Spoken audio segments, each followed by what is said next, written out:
Season 24 Indy 500 qualifying. My name is Warren Keith, up here in the booth with Carlin Hicks, and in the background is Twindy being the producer that he loves to be, as we're getting ready for the first group of qualifiers to head into the room for tonight's qualifying. It's going to be a good one.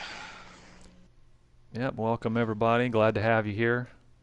SCL Season 24 Indianapolis 500 Time Trials. This is the 12th running of the SCL Indianapolis 500, and the drivers are trying to get into it next week's race. It's a week from tonight.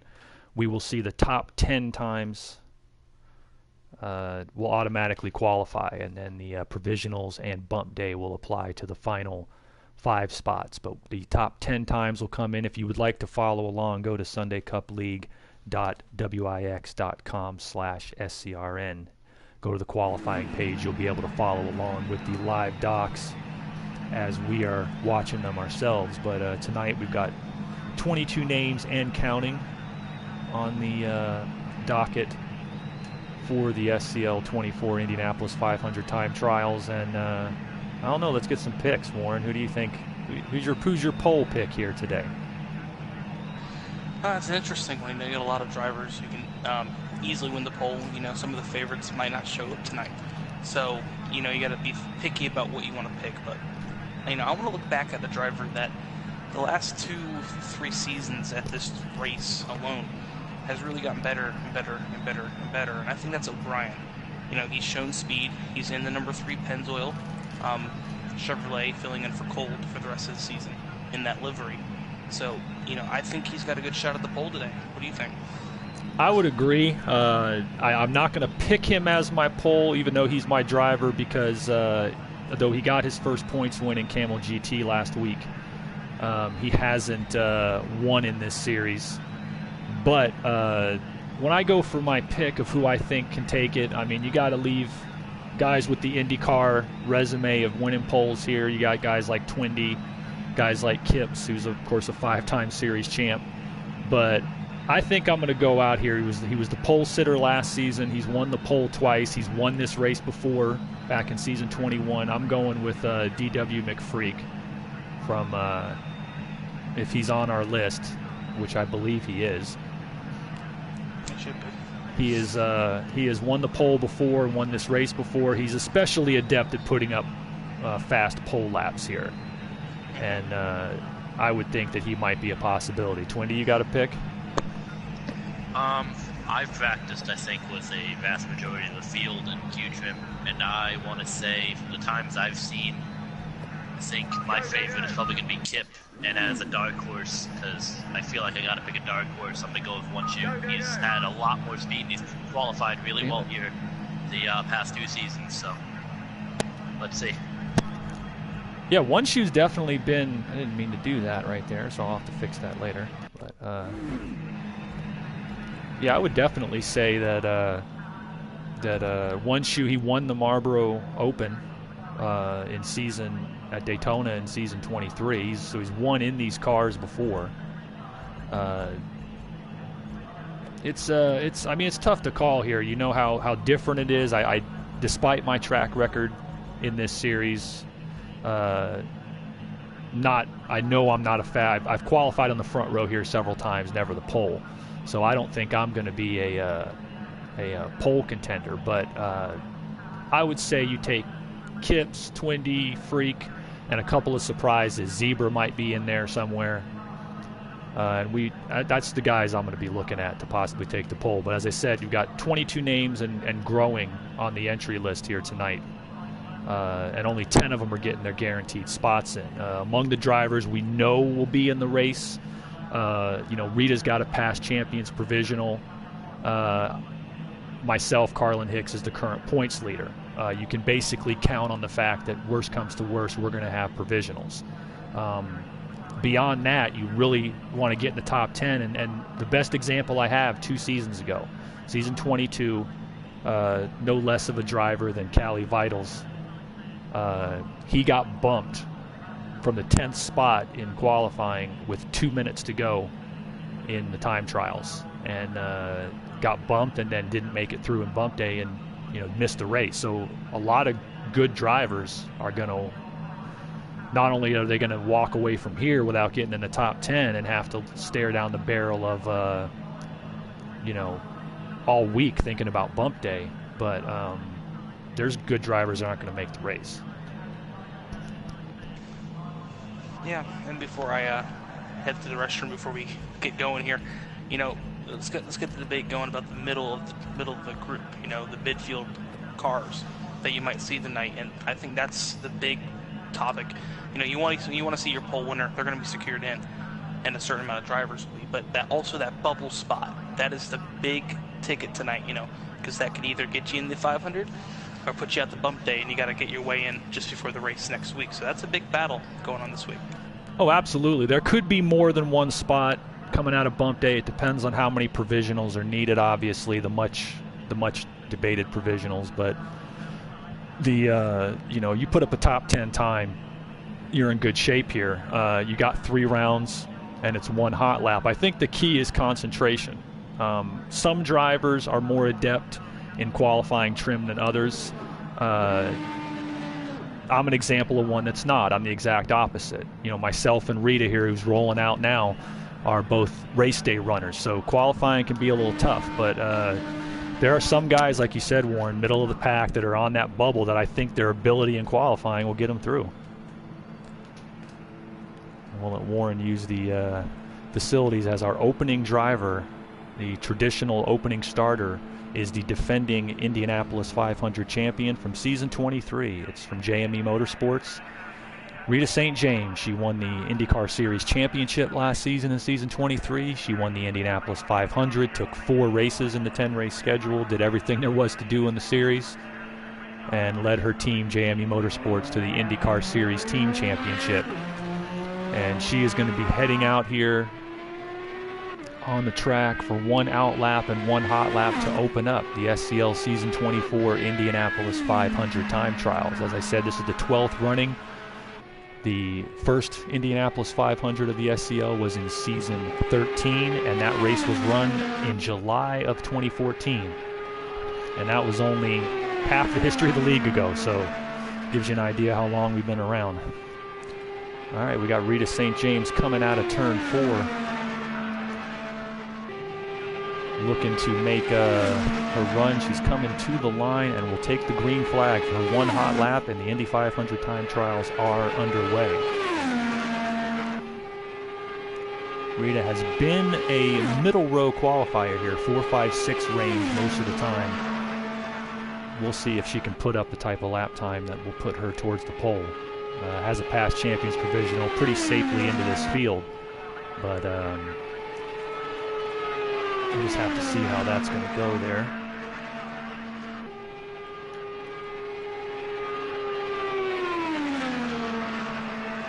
All right, she's coming around.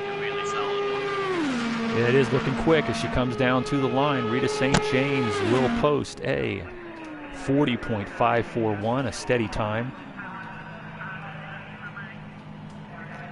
And that is our first runner. Rita St. James with a... Go ahead, 20. I was going to say one thing to look forward to, or to look at as the Q session gets further and further along is the dirt that can get pulled up onto the track in turn 1. That can really affect stuff later on. So that is absolutely true. We have the weather set so that we think that we don't have to deal with that, but we will see, there will be a little dirt here and there. Definitely becomes something you have to deal with. All right, who we got coming out now? Looks like Muttley will be our second driver. Muttley from Wacky Racers, the team owner of Wacky Racers. I don't believe he made the field last season in the 500, so he'll be looking to work his way in.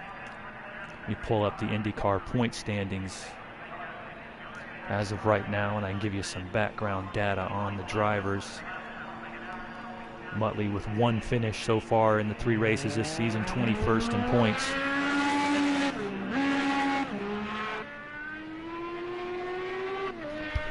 As he heads out in the number 35 Wacky Racers Incorporated Honda.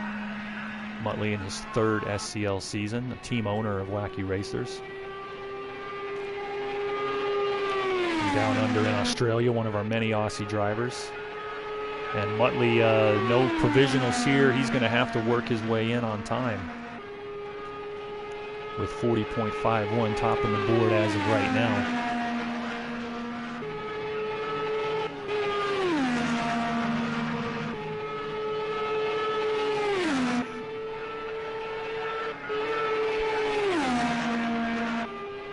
As he's green going through the first short chute, showing a little bit of wiggle there.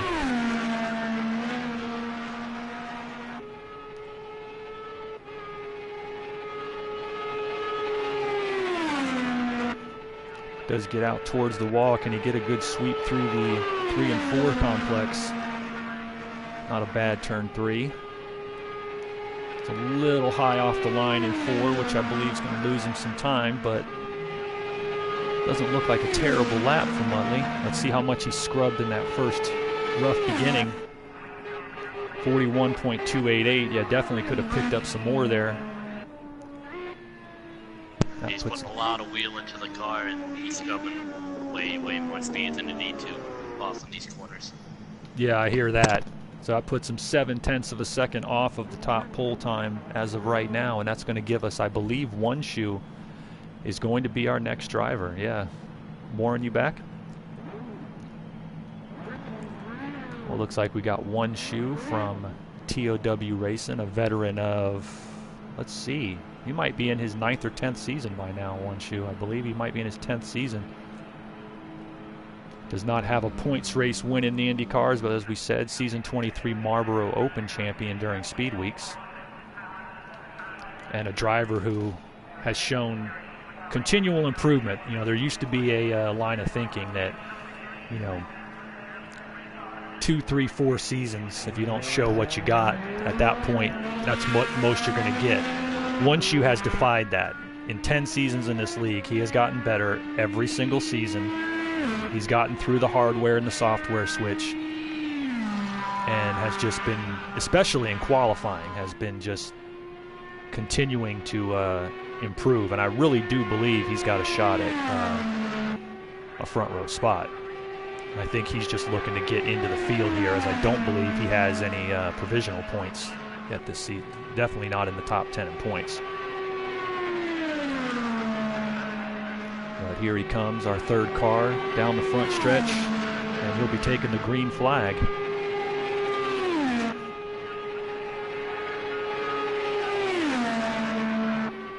Wenshu went from riding as an independent, did some time with us at JME Motorsports, later went to TOW Racing with when Twindy formed that team, and has been a solid competitor there since. And a driver that he's going to have his day, and maybe Indianapolis could be that place. Definitely a dark horse contender for both the pole and the... I don't think he's going to get it on this lap. He's been a little too far off the bottom line, but for his first round run, 41.239. Definitely faster laps can be pulled there for one shoe. Yeah, he hit the inside and both 1 and 2, hit the short chute wall, and coming off a 3, looks like he just tried to salvage a lap there.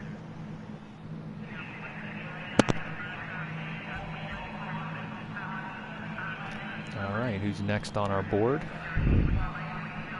I believe we'll give you guys a cockpit view on the next qualifier.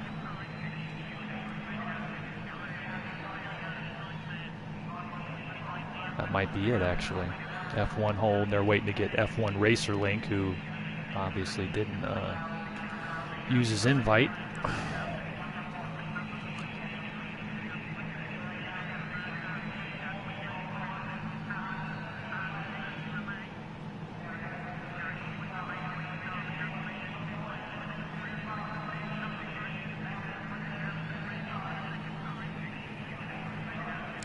And it looks like we're going to be getting a new group in here. All right, so I'm going to take a station break myself, and Warren and Twindy will pick you up. Back in a couple minutes with the second group of qualifying. Rita's sitting on your provisional pole as of right now.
right, sorry about that, fellas. Your faithful broadcaster spilled soda on the floor.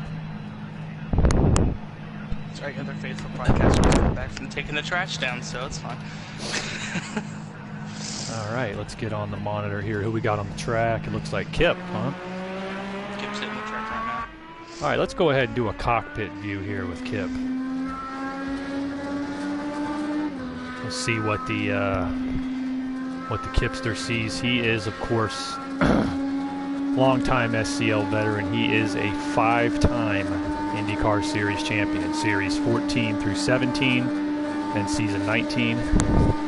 He was the inaugural Indianapolis 500 winner. That was in Season 13, and his 18 career IndyCar wins is the all-time series record, trailed very closely at 17 now by yours truly.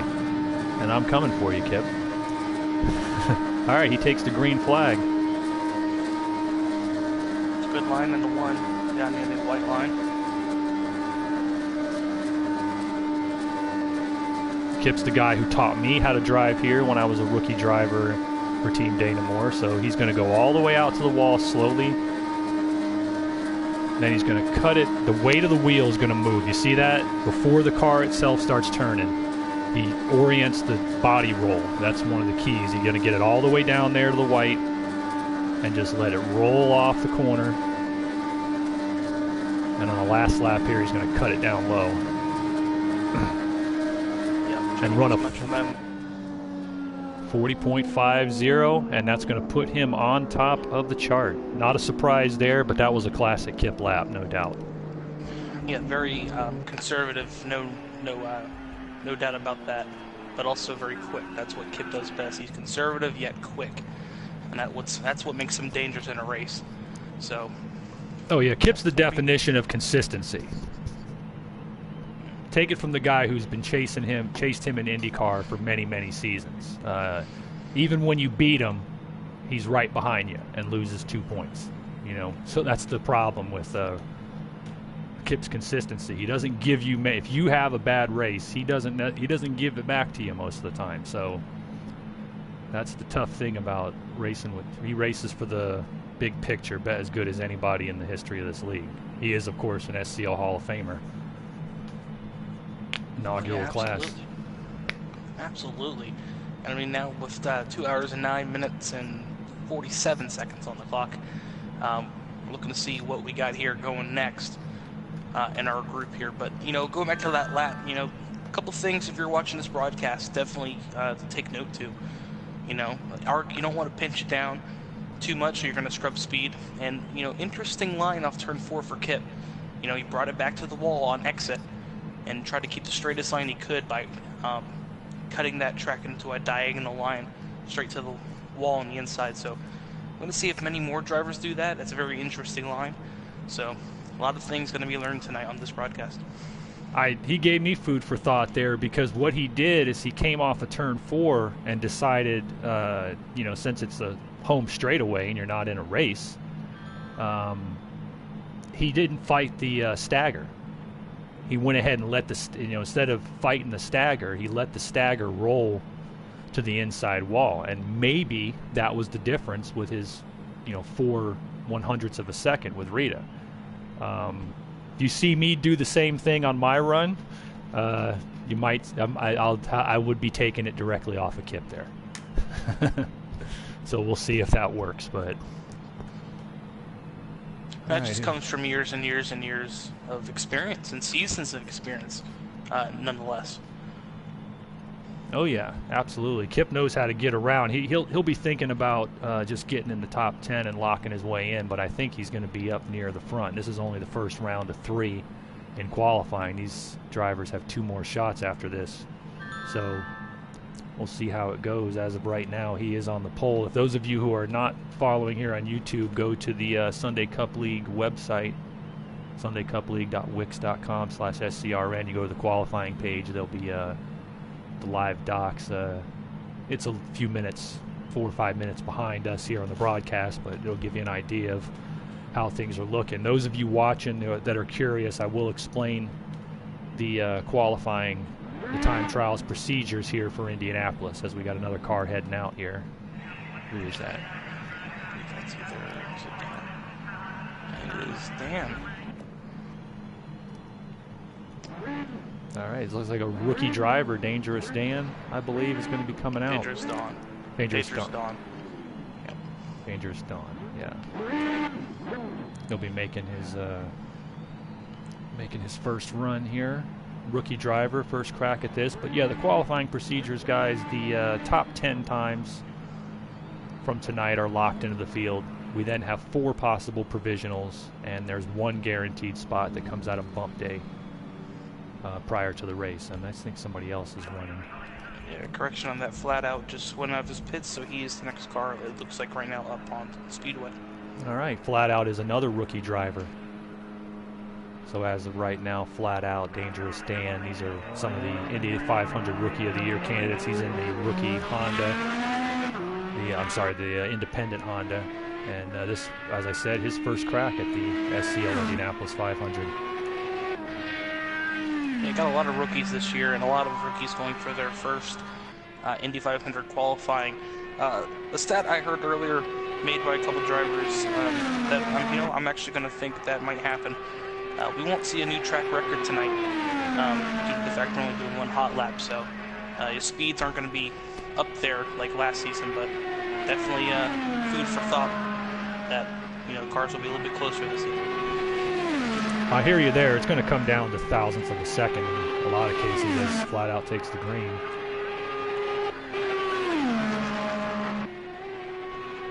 High in turn 1. A little bit of too much wheel input there.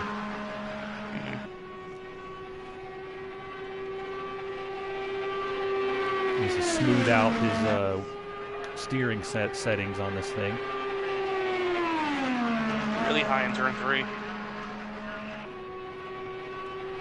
If he pinches it in turn 4, nope, still high. Now pinches it down. Obviously a little loose on him. Absolutely. He's going to come down. That's actually not a bad lap compared to what we have seen so far. Got the 41.2s like everybody else outside of Rita and Kip. And that's also counting a turn 3, in my opinion, a turn 3 below, where he went straight up towards the wall in the entry of turn 3. So that's a pretty good lap of 41.240. That puts him 6/10 behind, about 7/10 behind first place right now, which is Rita St. James. I'm sorry, Kip is on the board. So I got to keep that in mind. Next driver out on track. Let's see who that is. I believe it is the Zebra. So the Zebra rolling down pit lane.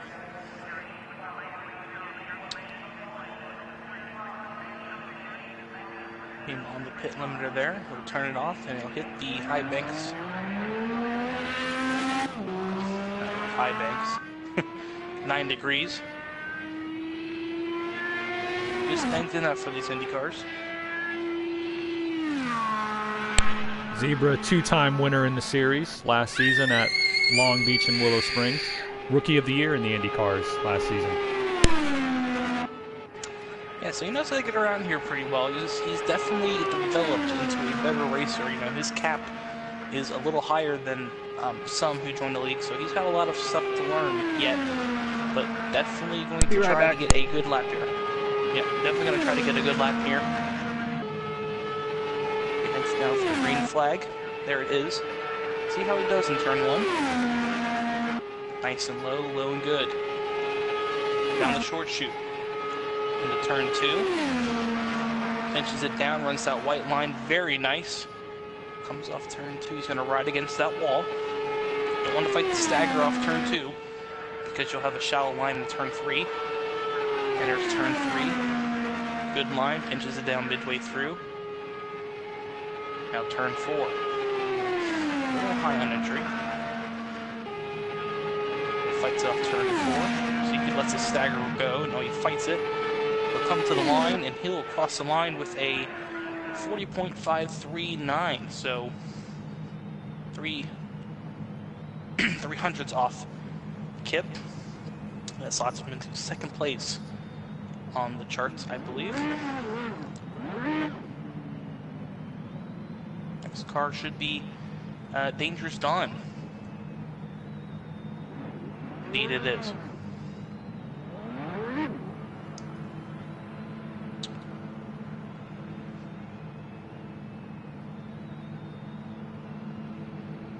So Dangerous Dawn, next car on track.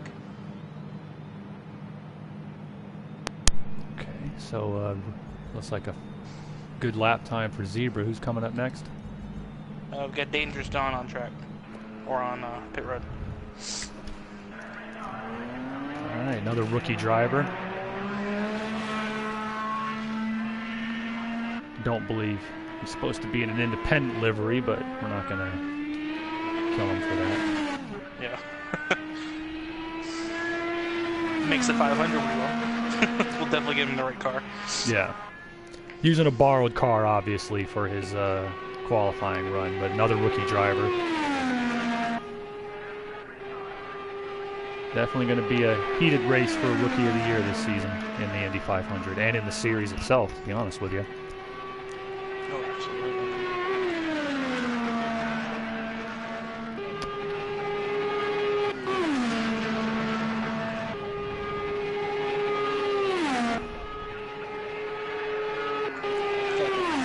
You mean the warm-up room? Gotcha.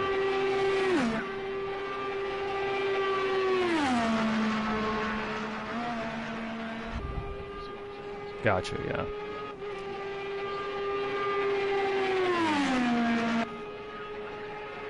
Yeah, a couple new names popped up there too.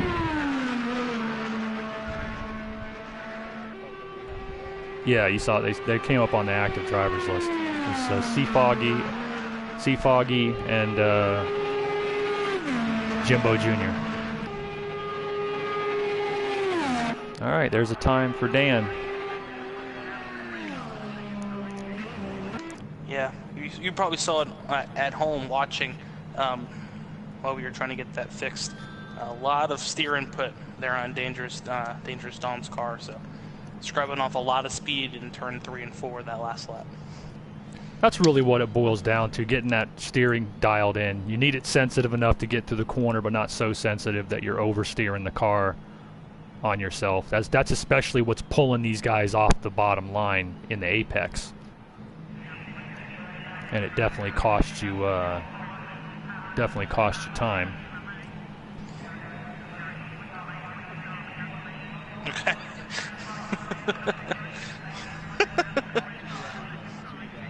Yeah. All right, good.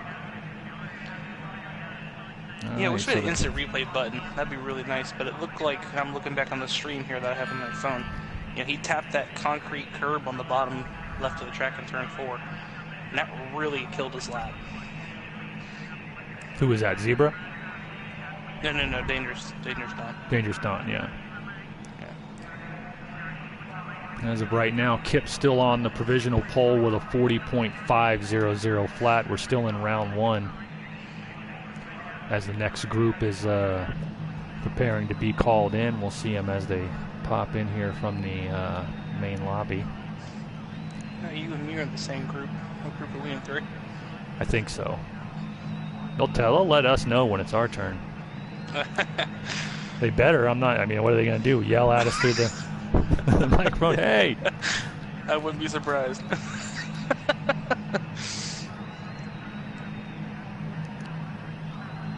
like O'Brien, Daz among this next group. Keep our eye on O'Brien. Granted, he had drafted in the room earlier, but in the practice room, he was punching out some good laps. Well, he's feeling confident. He's in his 4th SCL season. He got his first career points win at the Long Beach GT Classic in the GT3 cars last Saturday. So he's feeling pretty confident. He knows he's quick in these cars. He's riding the Pennzoil livery that Cole took to the IndyCar title in season 22.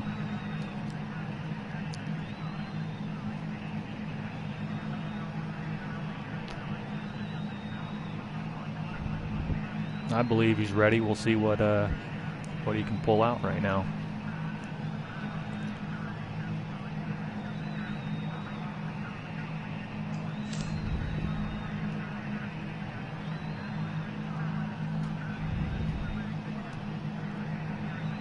I guess we are up, Warren. All right, guys, I'm going to jump over to the room chat. You'll still be able to follow along with me. Warren's going to be concentrating on his run, and you're going to see us qualifying, guys, so hang on to us.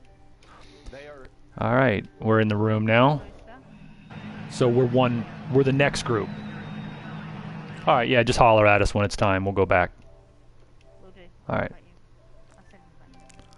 All right, well, going back to the broadcast booth then, guys, since we are the next group. Oh, yeah. Twindy being unclear in his instructions there. What do you mean? He's the competition director, not the communications director. Listen, I yelled while you were talking. You guys are in the next group. It's your own fault. Yeah, I would have said you're on deck. Next group hasn't even started. You made us think we're in this next group. I would if somebody else isn't catching them, I would message these guys. But every time I do it, it disrupts the stream. So if somebody could just let them know that, yeah, we got you on the list.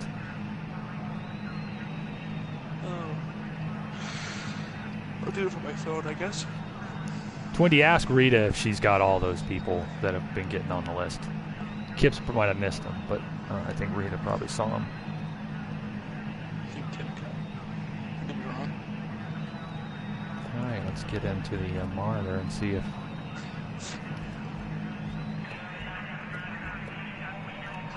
So we're in the group with Double and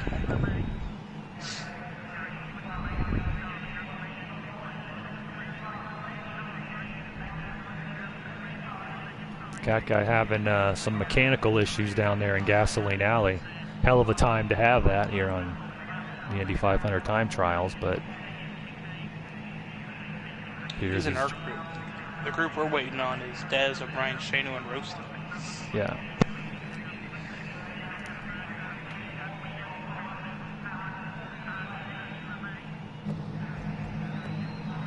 Yeah, they're all in here. I don't need to invite anyone. There we go. Yeah, thank you all for following along live or on the rebroadcast here.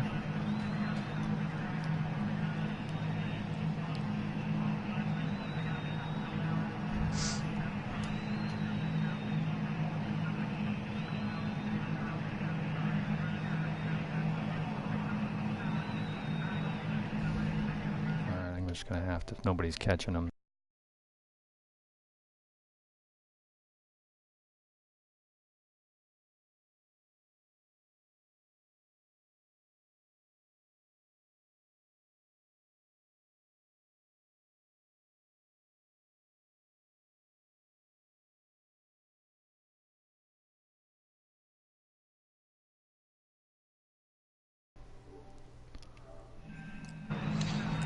These qualifying things, they don't just happen on a dime, you know. For people at home going, when do I qualify? When do I qualify? Well, you know, we do have technical difficulties every once in a while. The biggest technical difficulty is you'll have a guy messaging you, when do I go? When do I go? When do I go? And then when you call him, he takes 5 minutes to get in there. Yeah. That's what takes so long. We're ready to go. The drivers need to be ready to go. That's the difference. Happens in real life too, you know? Pretty much. Let's get this group going. This has been like 5 minutes. Who's up next? Looking at the list, I believe right now, our next group would be Daz, O'Brien, Shano, and Rosta. So we have O'Brien, we have Shano, we have Daz, we have Rosta. We're just waiting on cars to roll, pretty much. We're here at the beautiful Indianapolis Motor Speedway.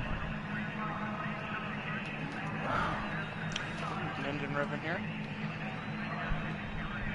Greatest racetrack in the world as far as I'm concerned, because the concept of a purpose-built racetrack is basically based off of this. Mm-hmm. The time it was built, it was an entirely new concept. To think Ray Haroon rolled around here in, what was it, 1911 at 75 miles per hour in a tin can with an engine. Absolutely. On a pile of bricks. All right, who we got coming out? We have Daz making his way down All right. pit road. Daz, a third season SCL driver, now racing for the legendary and highly decorated Team Dana-Moore Racing. Rolling out on his pit limiter to the end of the lane. And then he's going to fire it up and have one out lap and one hot lap. Our current pole time, ignore the graphic up there, it's 40.500 for Kip here in the first round. The way these guys are going, I'm regretting putting 3 rounds into it, but there's 2.5 hours to get them done nonetheless. So. Oh, it should get quicker by the night goes on, I believe.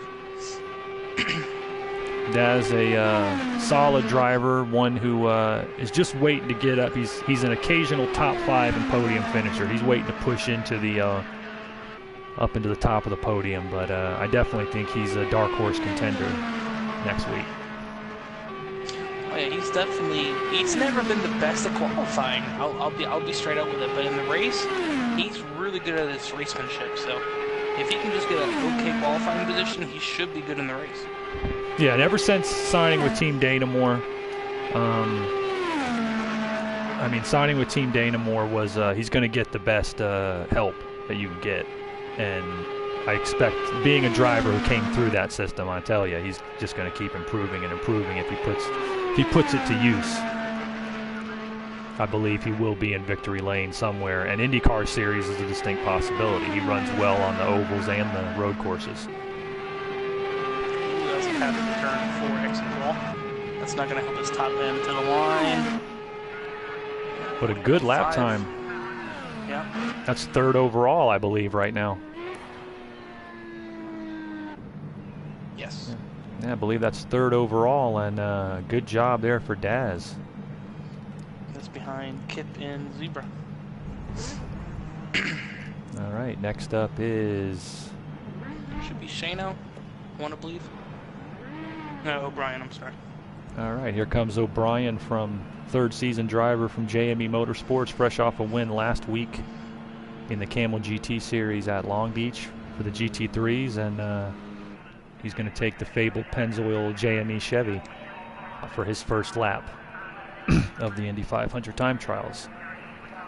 I don't believe he made the field last season. Did he? I thought he did. To look back at last season's videos, but I have to pull up the archive and find and see if he's on the finishing list, but we'll see. He has been getting quicker and quicker all throughout off-season testing, all throughout practice. He's not a full-time IndyCar driver, but he has run well in the races he makes, and he definitely makes the big show like Indianapolis 500. The proverbial month of May comes around, he's here. He's coming to the green flag.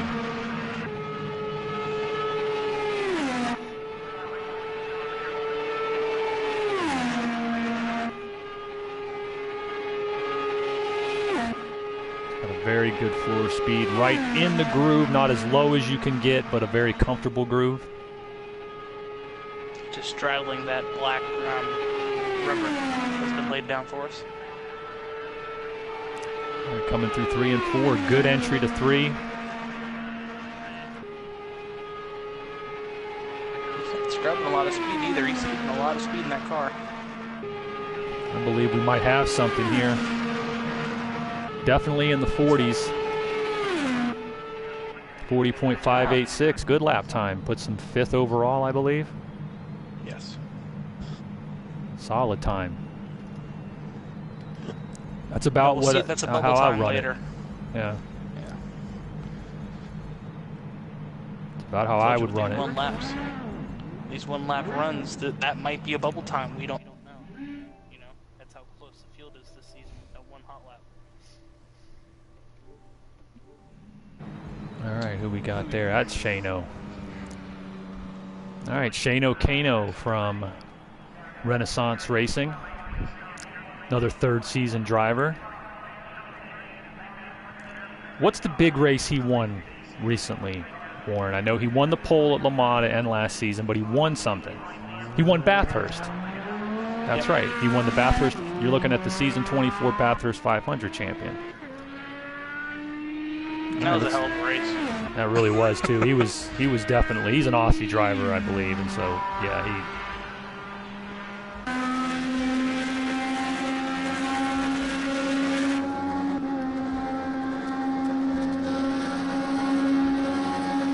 Gonna get another cockpit view here on Shano behind the wheel of his $30,000 electronic steering wheel. In the Renaissance Chevy as he takes the green. I know the Renaissance guy is really good at Indy, so we'll see what kind of time he can put up here. I don't know if Watcher's on the list. I'm a little surprised. Take a look on the board and see if he's there.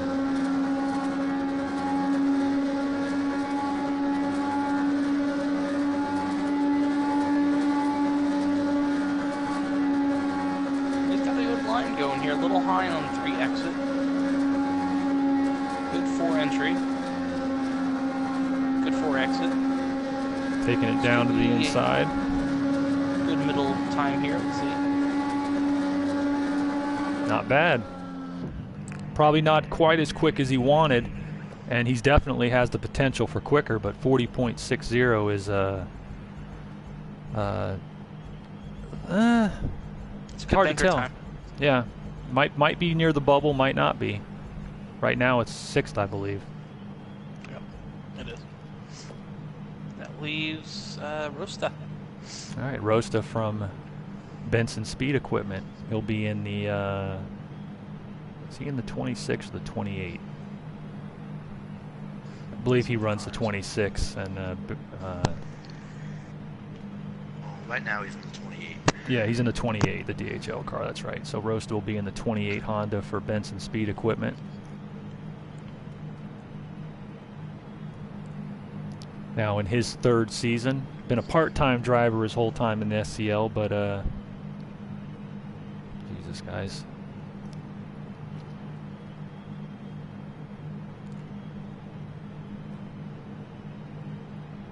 Been running a lot of prototypes, which isn't real different to these Indy cars, but he's still got some prototype racing in his seasons prior. Yeah, he's a good sports car driver. He's also shown ability in the Winston Cup cars. He has top 5 finishes in Winston Cup. Rosta's kind of a strange driver for the traditional Benson Speed Equipment lineup, because he's more of a JME kind of driver. He's an all-rounder. You know, he runs all 3 of the different disciplines and does all 3 of them, you know, fairly well. On BSE, he's been carrying the torch for their Indy cars for a while. And we'll have to see here. Yeah, I believe he's him and Zebra are the 2 BSE entries here. And we'll see if what he can do on his first round run. First round's taken quite a while, so there may not be more than 2.5 rounds the way things are going. Yeah, a lot longer than you're expecting. Definitely to be. Well, drivers watching, keep that in mind. You be brisk if you want to make sure you get your 3rd round in, because when that clock session hits 0, track is closed.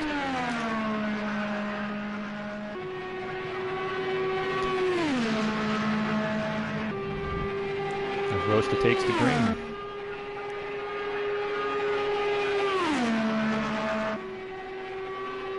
Just taking what I call that O'Brien line, just high enough to get that groove, but not too low to get that concrete. So, again, a good line here. It's a safe line. I mean, it's fast, but it's the fast, safe line. You're not going to you're not in the area where you're going to get loose, pinching it too low. You're not in the area where you're going to push up into the wall. It's not the most aggressive line, but for your first round qualifying run, I don't think it's a bad idea. Oh, little scrape. 41 flat. Yep, 40.913. He probably lost a couple of tenths there on that little wall scrape. I've seen 3 drivers do that tonight. I believe that's going to do it for that group and put us on the clock, Warren.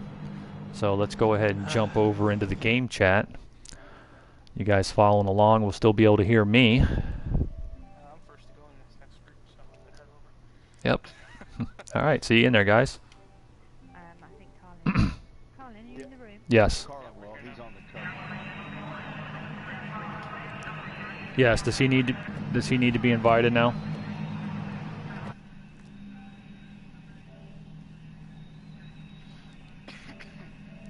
So I'm first out, yeah.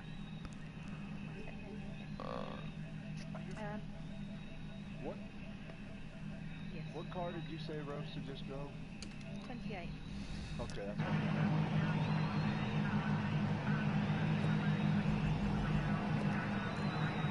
Go, go, go!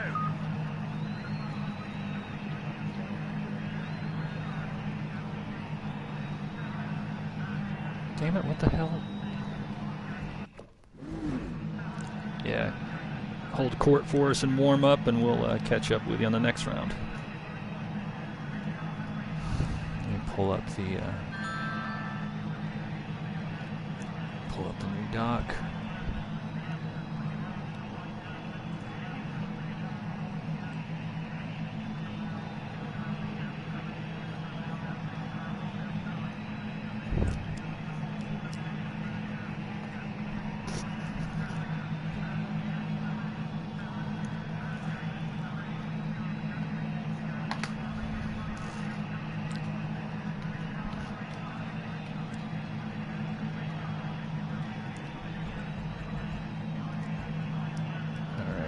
Sure, I got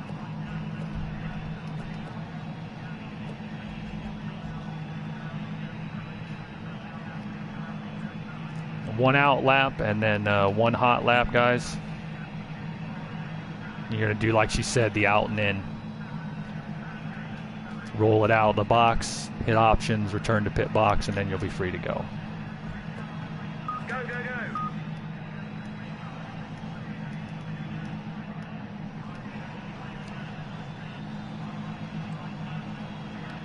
All right, I'm in the lane.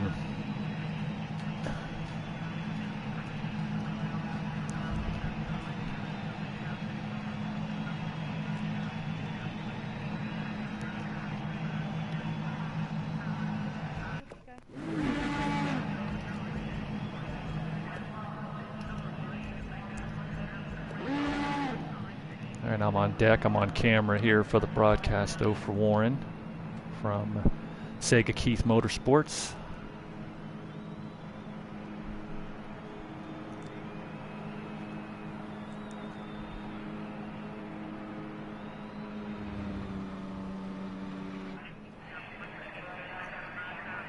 Season 21 Camel GT champion.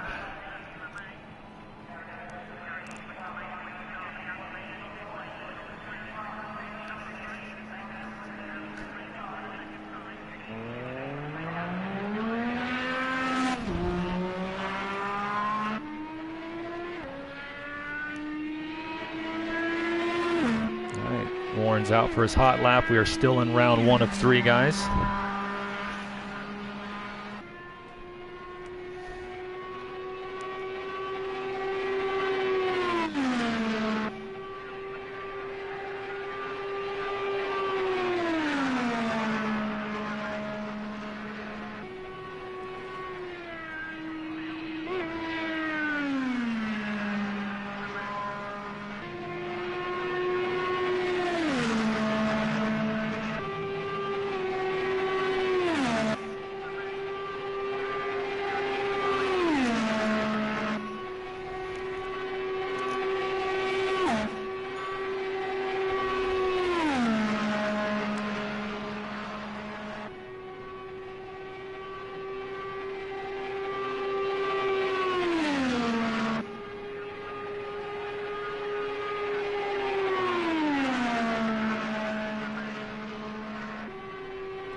huge little moment there. That wasn't bad. All right, let me know when you're ready for me.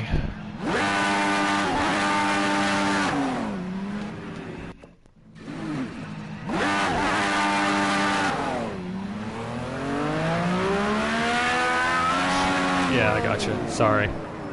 Hit the button.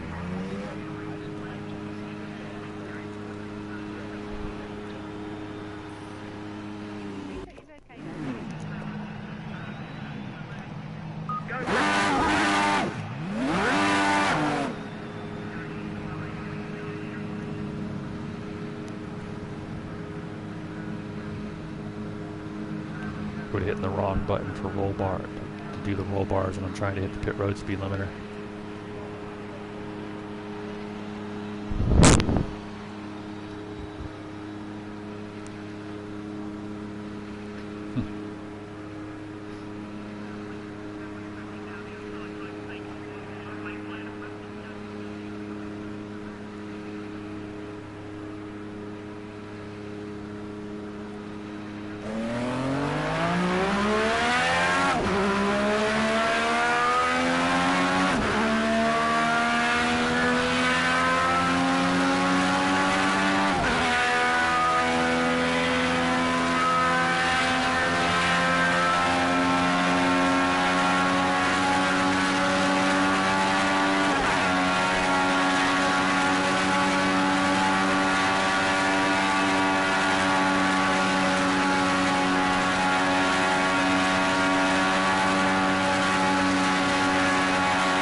I don't know where the hell that came from.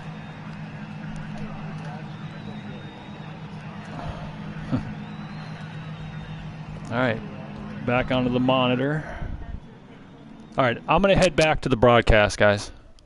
Okay, don't. Del boy, Then return to pit, please. Return don't to let pit. Dell take out yet. Oh, yeah, that's right. As long as Carlin's still sitting on the track, it's okay. No, no, just hit options, return to pit. Del All right, boy. back to the booth. All right, back in the booth, guys. Looks like I ran a 40.499. Did not see that coming. Not sure what I did to run what's now the provisional pole time, but I'll take it. It really looked like your entry to turn 1 is what I noticed. That probably shaved off the time you didn't realize you did. Because that was a really aggressive entry. And if you nail it like you did, you can go to a fast time like that, so... I did notice I was about 2 feet further to the inside with a lot of the cars without actually diamonding it, you know, without changing the apex. That was probably what it was, but that's me being objective. I was driving with clenched teeth the whole time, so I couldn't tell you for sure. But Del Boy, another independent in a borrowed car. Looks like he's borrowing one of the... whose car is that now? Oh, he's borrowing... Yeah, he's still Callie's car. Yeah, he's borrowing somebody's car. But he is a second season driver. Actually, he made his debut back in season 22. He just has not been a full-time driver. And he's going to take a crack here at Indianapolis 500 qualifying. He's going to have to get it on time either today or through bump day as he comes to the line for the green flag.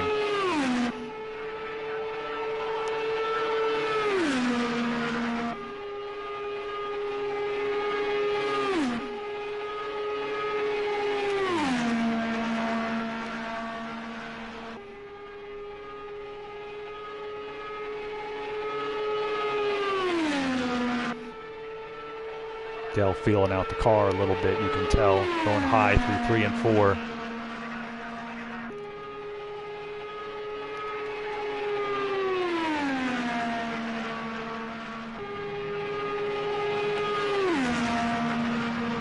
And he's going to hit the line here. 41.081, not terrible. Not bad for a first run in a car he's not familiar with. Needs to get it down a little bit, but he seemed to be attacking the corner okay. It looked on the exit as though he had the problem.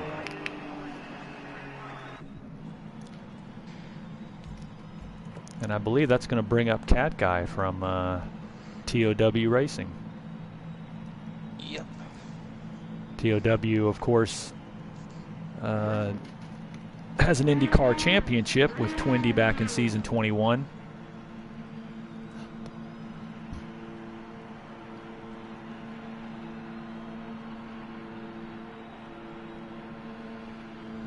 Number 11. This is the only crown jewel TOW is missing. Yeah, there's a few stats like that are floating around. There was one that I was surprised at, and I found in the archives a week or two ago. Now is as good a time to mention it as any, since I'd mention it if it was somebody but me. But the career Triple Crown, Winston Cup, Camel GT, IndyCar. The only driver who has accomplished that to this point, win a championship in each series, is not surprisingly a Wokey. Won titles in all 3. But if yours truly can win the IndyCar title ever or this season, I would join that list. So that's one stat I noticed. There was a couple other interesting ones. Yeah, TOW is not missing much hardware as far as the major races go.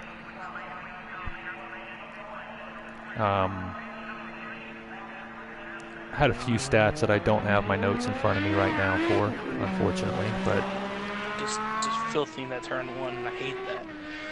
I hear you there. Well, here comes Cat Guy, longtime SCL veteran. He's in probably about his 8th or 9th season at this point. He won a championship in a support series, Grand National Stock Cars, but does not have, oddly enough, I do not believe Cat Guy has any wins in IndyCar, Winston Cup, or Camel GT. A quick look on the archive would tell us that, but he's won a lot of support races over his career, but never one of the big 3 series. If he does have one, it's maybe one win in Winston Cup that I'm not remembering off the top of my head. Somebody, one of you viewers will look it up on the SCL website and probably tell me in the comments. But here goes Cat on his first round qualifier. There's a few drivers like myself and a couple others I've seen that definitely can make up better time on the next run. But I don't know, I think what you get here is what you're going to get, because what we saw in practice with me, Tony, and Kip, the track got slower over a while. All right, 40.599, a good lap time for Cat Guy. Puts him right there in the 10th of a second wheelhouse with most of the front runners. He's exactly a 10th off the pole time, and I believe probably 6th or 7th place, somewhere in there. So good run there for Cat Guy, and it looks like the next group of 5 will be coming in.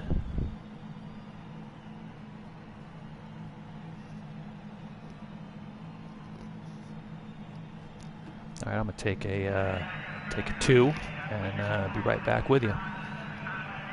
More, and meanwhile, we'll keep you abreast of what's going on, so to speak. And with that, I'm gonna be hopping down into the car, so I'll be back up after my run. Alright, Twindy, good luck. As Twindy gets his fire suit on and heads down to the car, you're stuck with me. I guess it's good time as any to bring in the segment I like to do sometimes on a broadcast. WKK3 story time. Oh, such fun times. So many stories you can easily pull out of the hat for story time. But I think a good story for this racetrack is Season 21. Season 21 Indy 500 was a pretty good Indy 500. It was the last Indy 500 where we had pack racing. That's right. A lot of the new guys are like, what? Pack racing? Yes, we had pack racing in the Indy 500 back on GT6. The Indy car was the form of the car, and we had ability to regulate tires, so we put a really hard tire on it, and the cars didn't really get away from each other, and you rode the white line around the racetrack like a pack race. The outside line would have enough cars to draft up, inside the line would have enough cars to draft. It'd be like Daytona, but with Indy cars at Indy. Now farther down the race, you get into your pit stops. A few drivers that aren't racing with us anymore. We're in that race. You had your Devil Dogs. You had your... Oh, I can't remember his name. But him and Rita used to always team up. You could never get them apart. And you had Rita and... I'll remember his name eventually. Coming off turn 4 and white flag. I'm pushing Freak down the front straightaway. And I'm on the inside line. They're on the outside line. And they get a good run off turn 2. So I dive down the inside trying to get Freak. He closes the door. So I'm like, you know what?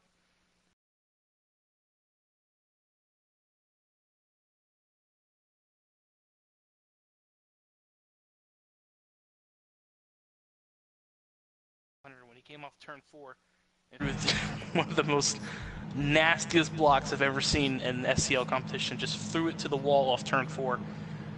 And that was the push he needed to win his first Indy 500 victory back in 21. The last pack race at Indy we've seen in SCL competition with these cars. So that's my story time right there as we get ready for this next group to go up. As we got a car rolling off now. But nonetheless, you know, these cars are a lot different than what we saw in GT6. And some of you are probably happy these aren't the cars we had in GT6, because you won't have to deal with pack racing ever in these cars. So those were the good times, and hopefully we can get the good times like that yet again here at the Indianapolis 500. Kick-Ass Wookie, I believe, hitting the speedway. Indeed it is Kick-Ass Wookie. Everyone just filthying up that turn 1 by hitting the grass. You know, later in the... You're going to regret that later when the track gets dirtied up. So, here he comes down the back straightaway. Into turn 3. This is his warm-up lap.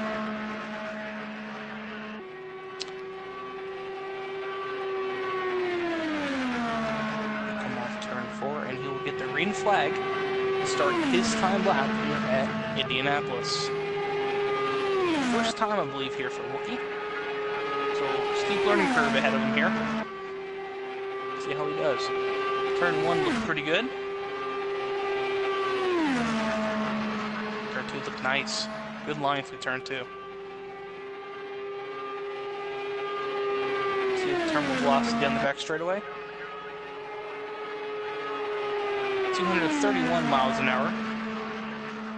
A little swirly in turn 3, a little high on exit. Turn 4. Good roll off turn 4. He's going to head down to the line here and see what kind of lap time he can hit. 40.621 for Kick-Ass Wookie. That puts him mid-pack around 6th or 7th. So not a bad lap for Kick-Ass Wookie. His first time here at Indy in that car. And a timed lap, so good job for him.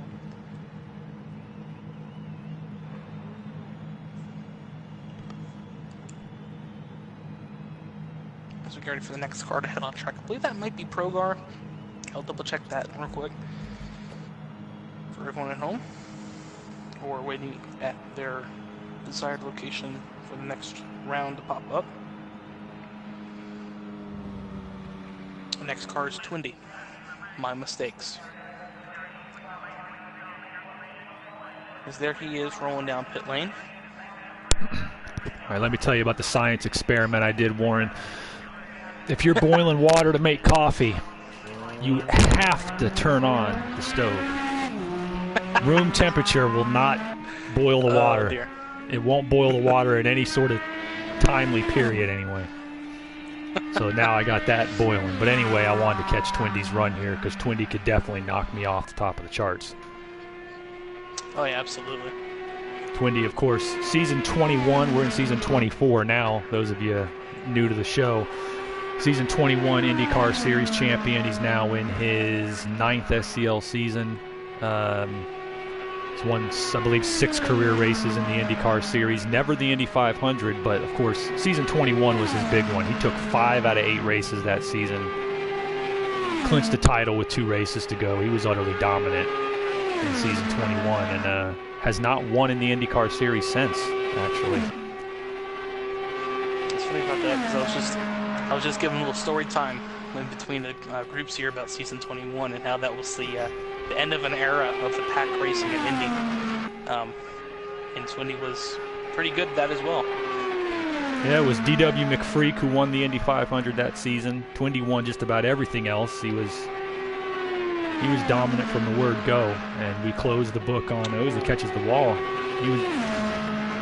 We closed the book on the GT6 era in season 21. That is a heck of a time for hitting the wall. 40.640. Definitely close to a pole time if he doesn't hit the wall. Oh, yeah.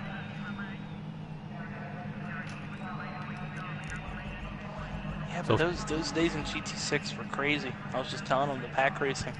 Like, some of these guys are probably happy we don't do that anymore. Yeah, it's a little more, I'd say that the mechanics are a little more realistic, but the mechanics as far as when you were in the group, maybe the size of the group wasn't quite as realistic in those days, but the mechanics of the car when you were in the group was realistic. And the guys, there were a lot of drivers in those days who could qualify well, but could not run in the pack. And I think we told this story last season in the time trials, was one of our longtime drivers. Hopefully we'll see him back one day, but Vindictive. A few seasons back, probably like season, I'm going to guess it was his Progars on his out lap. Running independent now. I'm going to guess it was about season 18 or 19. We were doing the 4-lap aggregate qualifier. And Vindictive took the pole. His aggregate time was faster than all but 2 individual laps in the entire session. So that's 25-something drivers, 4 laps apiece. Out of 100 total laps, his average was better than 98% of the individual laps. Race starts, he catches the wall in turn 2. About 10-15 laps in, he's a lap down, and wound up parking it about 60-70 laps in. A lot of guys in those days could qualify but couldn't run in the group. You see that still to this day here in SCL with the spec cars and with the way you got to know how to handle the air. The oval racing is still tough pack racing, but you get a little more of a separation nowadays than you did back then. That's Progar, who's been in and out of contract with certain teams, but he's running as an independent now in that Honda. Good lap. Yeah, good lap. 40.562 is going to put him up into the top 10. Seen the yellow car. Reminded me of the name I was thinking of earlier. Remy. Remy was the driver I couldn't get right in my story. I'm like, who is the driver that Rita always paired up with at every IndyCar pack race? Yep. Remy was you couldn't separate them. Yeah, Remy was the season 17 Indianapolis 500 champion. 6-time winner in the series. Who's that we got on the board here? That's PT. Yeah, it's PT in a Benson Speed Equipment car. PT, a winner in season 22 in these cars at Willow Springs when yours truly ran out of fuel on the last lap. And he's also won races in Camel GT. And a Winston Cup race. He won the... what Winston Cup race was it? He won it right here on this track, I believe. Not in the Brickyard, but I believe it was in the National 300. He's coming out in the Benson Honda. He's a contender, no doubt. Oh, yeah. ET now driving for BSC in his 3rd season. I said 1 career Cup win, 1 career IndyCar win.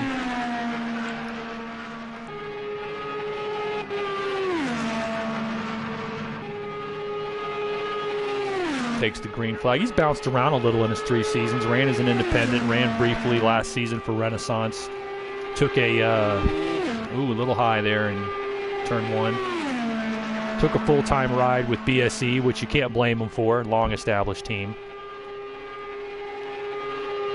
Yeah, his rear end got really wiggly in turn 1. That really hurt his lap.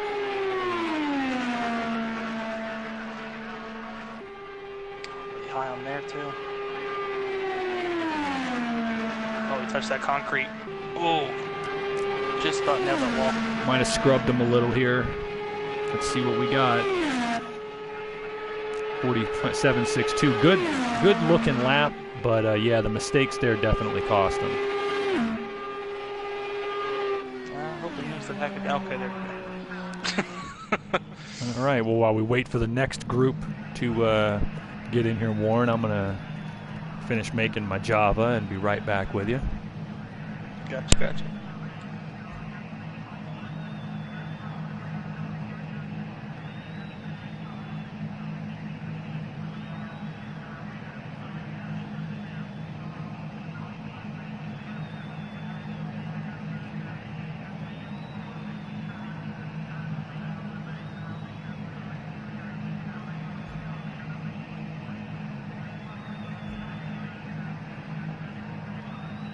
Got some people watching us tonight.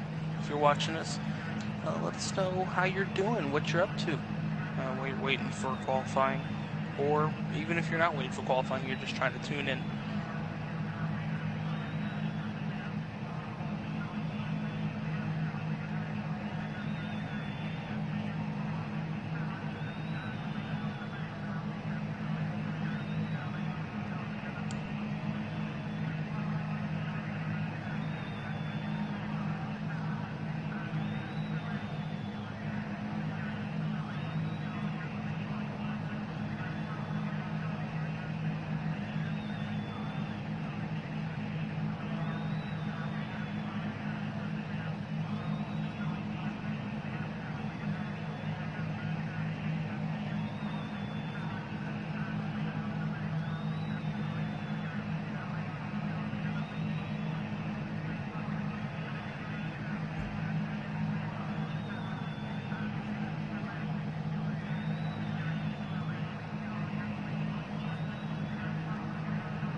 Alrighty. See if we pro are commenting. Just ran a 40.562. That's all I'm doing.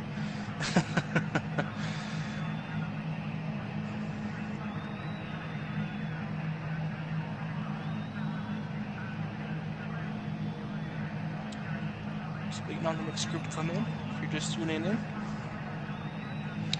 you're just tuning in right now, Carlin Hicks has a provisional pole at a 40.499. All right, I'm back, Warren. I got some caffeine to counteract the THC, to counteract the psychosis. So here we are. Trying to see what our bubble time is right now, if we have one. Yeah, that would be. Pull up that. I'm just using the dock here. According to the latest dock. It was a 10th place, right? Yeah, 10 would be the. Well, Kick-Ass Wookie would be on the bubble right now with a 40.621. Yeah, that's right about where I figured it would be. I mean, the bubble was a 10th and a half last season. So, the top 10, I should say. Yep. So it's looking to me like, yeah, 621 is currently the bubble. Twindy is just off of it. Good news for some guys, people like myself, Rita, are all safely up. And as long as we are, we're not going to be using provisionals. That's going to open up more possible spots from bump day. So short of getting yourself in the top 10, what you need to be rooting for is look at the top 10 in points and hope that the highest people all get in on time if you don't, because that'll open up that'll open up more than just the one guaranteed spot from bump day. And I've been in that position myself. The very first Indianapolis 500, season 13, I had to go through bump day to get in, and I was sweating it. Well, I'm looking at these times. Let me tell you, ladies and gentlemen, who is in right now, as we still have a couple of drivers go. We have actually car on track right now. We did blew past that. I wonder who that was. Freak. Oh, it's Freak. Just taking us right. Well, that's a good driver to point out here. DW McFreak is a three-time winner in the series. He's the season 21 Indianapolis 500 champion. Was second in points that season from down in New Zealand. The Scott Dixon of the SCL, and now racing this season for Team Danamore after like probably 7-8 season career in the league. He's now riding for a top-notch team. A lot of time. He's going to be a really good one to see if he's doing the same thing Kip did. And he blew me off the board. There you go, 4.80 to take the pole. He was the pole sitter last season, so he's going for his third pole in the series, and there you go, or third pole in this race. 80. Holy smokes! Yep, he's a quick one, and that's going to put him on the provisional pole, and I believe it's going to dump Wookie out of the top 10, if I am correct. And that's going to put the current bubble time at Shane O'Cano at 40.6. Yep, 40.6 flat is the current bubble time. So that's quick. 40.6 flat. Yeah, that was quick. Lightning quick run. It's his lightning stripes on the side of the car, you know. Oh, It's yeah. just giving him a little extra horsepower. He had something there. He definitely did. That's the end of round one, guys. And looking at the time clock, it looks like 3 rounds is going to become 2 to me. Maybe 2.5. I probably might give 2.5. Yeah, you might get 2.5, we but get in and out. yeah, it depends. It also depends who negates their run, you know. Who decides, I'm good where I'm at, or, let's go for the pole. It all depends on who wants to go. Who takes a pass, yeah, exactly. Freak's the only one in here. To check the board.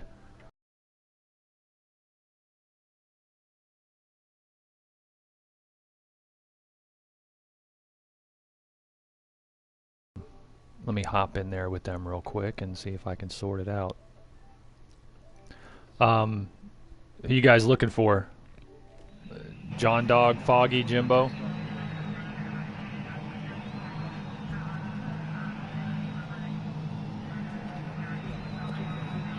we're going back to the top of the order. And neither did that. We give F1 rates or Link another try too. And he's gone. So we're starting back at the top. Yeah, I don't see John Dog online. They're all on. One of them's on Fortnite. sent them all invites, so it doesn't matter. I gotcha. Yep. So it's Rita. Okay, so let's start it again.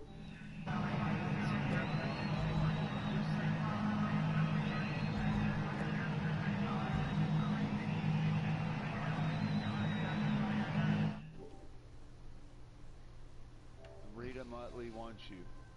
Yep. Okay, yeah, in case F1 shows up, I got you. Yeah, we'll keep the groups the same. Got you. Yep. All right, I'll pop back in the booth. Just wanted to check in with you guys. Okay. All right, round 2 starting up here shortly. Maybe 2.5 rounds going to get through this here as the clock is ticking. 1 hour 6 left in the Indianapolis 500 time trials. Your current pole sitter after round 1 there with the last second run, D.W. McFreak, looking to win his 3rd Indianapolis 500 pole.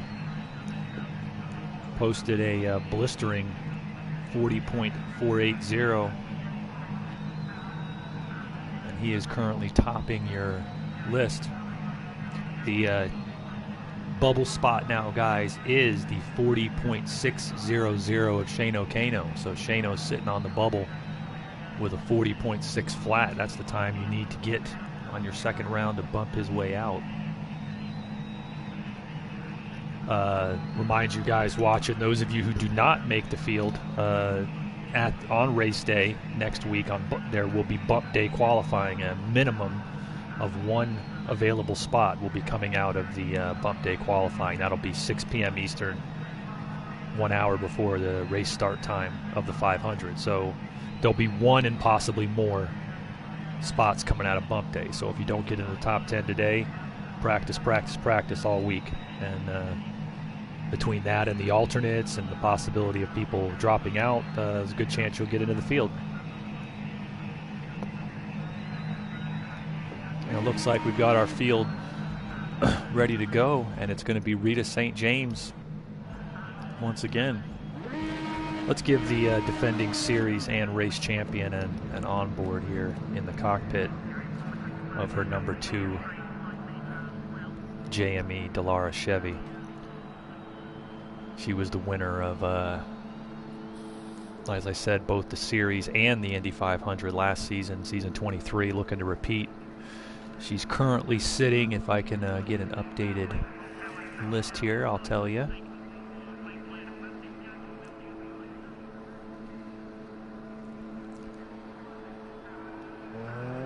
Currently sitting 6th on the board.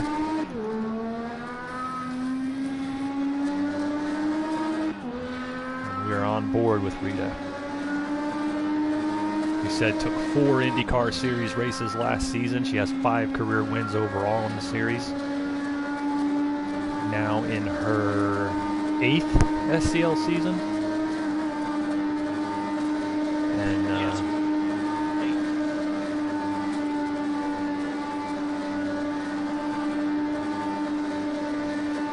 the telemetry here shows you on the wheel as though you're in neutral the whole time. I can assure you folks, Rita's not running in neutral.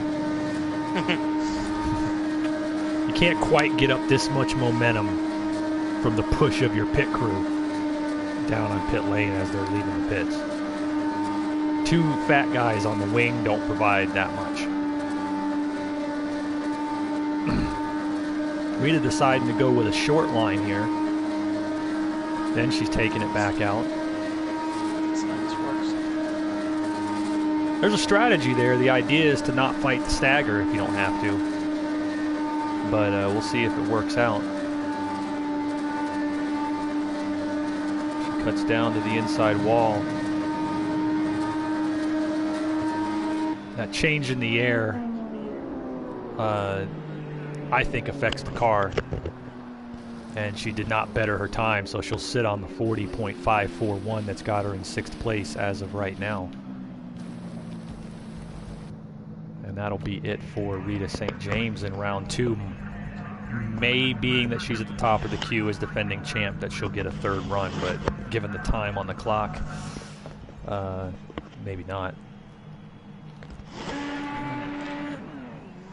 You can definitely see the track's gotten a little bit slower. with no weather change, but there's not much we can do about the rubber getting laid down and that kind of stuff. So we'll see what round 2 goes like. Got faster for Freak, that's for sure.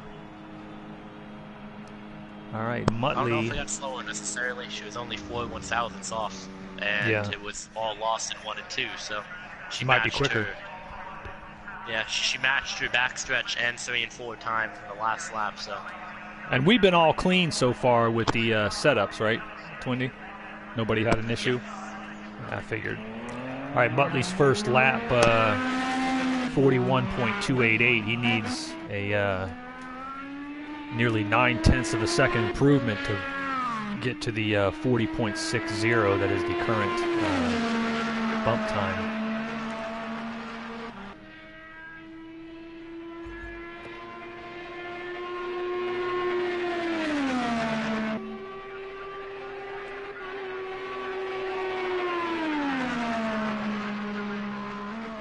That's a new paint scheme I've not seen yet. Yeah, the 35, it goes along. Wacky Racers has that along with the ABC Supply Company sponsorship as Muttley comes to the line.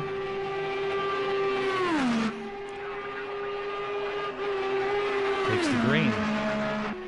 Still riding a little high.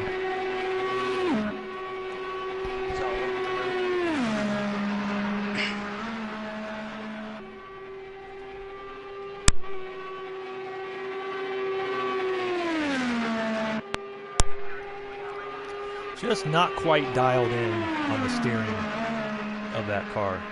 Muttley's a driver who needs a wheel. Like I said, Muttley doesn't perform it on the track, but you talk racing with him. There's a guy I honestly think gets a wheel and might actually really do something because he has good instincts for the sport, but he's having a little trouble getting that thing dialed in. You can just tell by the way it's wiggling up front. 41.437 on that lap's not going to improve the time, and he's on the outside looking in. It is important, even if you're not getting up in the top 10, to try to, get the best time you can. But bump day is when it's all going to come down. I believe we got one shoe, second round shot from one shoe of TOW Racing.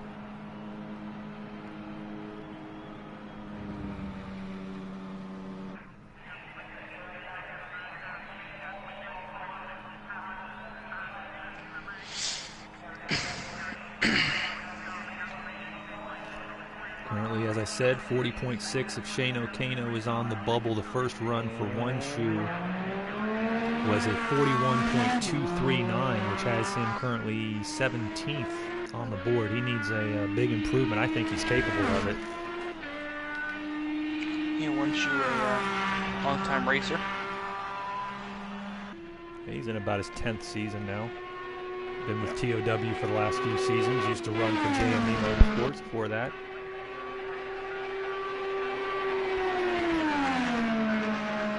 He said steady improvement, won the Marlboro Open in season 23 during Speed Weeks. It's an exhibition win, but it proves he can pilot these cars, and let's wish him good luck here as he's trying to crack the top 10. Yeah, his previous times are 41.239, so I think he can easily improve that lap time here.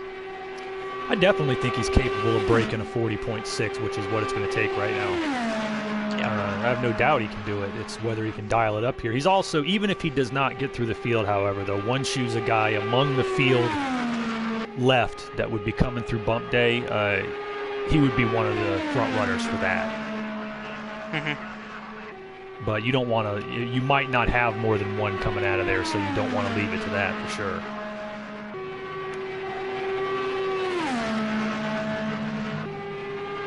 What do we got here? 40.520, and he is safely in the field. That, as a matter of fact, puts him in 4th place. Oh, yeah, that's a good lap there. 4th place lap for one shoe. That's safely in the field. So a fantastic run there, and now we're going to be getting the next group in. Yeah, his last run, he knocked down the short chute wall and hit pretty much every patch of concrete he could. So I expected that kind of lap time out of him. Oh, he's capable of it, and he delivered. Like I said, one shoe's a driver.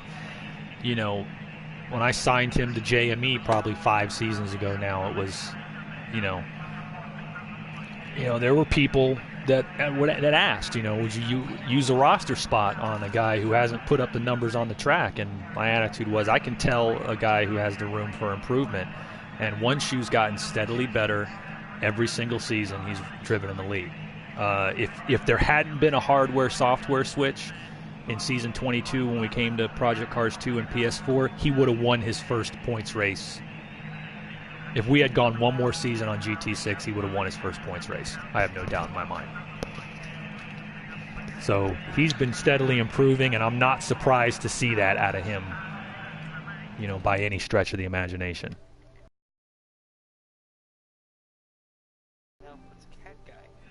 On the bubble spot. Yeah, that's right. It bumps Shane O'Cano out. Bumps Shano out. And a couple drivers below still could get a huge time here. I know I can probably pump in. Twindy could definitely, PT could bump in. There's a lot of fast cars that are below the top 10 right now, so I wouldn't be sitting 40.599's the bubble time. I wouldn't be feeling safe unless I was in the top 5. And even then, I would safe if I was in like a low 5. I'd be feeling safe in a low 5. There's no way I'm getting a low 5. I'm going to be real with you right now. All right, you got the next group coming through. But I'll go there and run a 4, 9, 8, saying I can't get into 5s. I didn't think I was going to run a 4.99, to be honest with you. Yeah, WKK, you saw my times in practice. You can probably imagine how disappointed I was coming to the line. You were getting almost pole times here right now. Well, the fastest I ran in practice, but I mean, practice is practice. I got to repeat it. But fastest in practice was a 4.6. So there's still a possibility, but I believe mid-4s are capable. I believe mid-4s are doable given the track conditions. I ran a good lap and I wasn't perfect, but it was, it's tough. It's not an easy thing to do. We're gonna see who's next up on here. They're still getting people in, I suppose.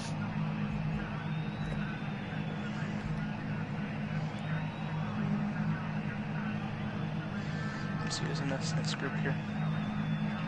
This group will have Kips, Flat Out, Zebra, and Dawn. Kips, Flat Out, Zebra, and Dawn. All right. We'll get on here with Kips.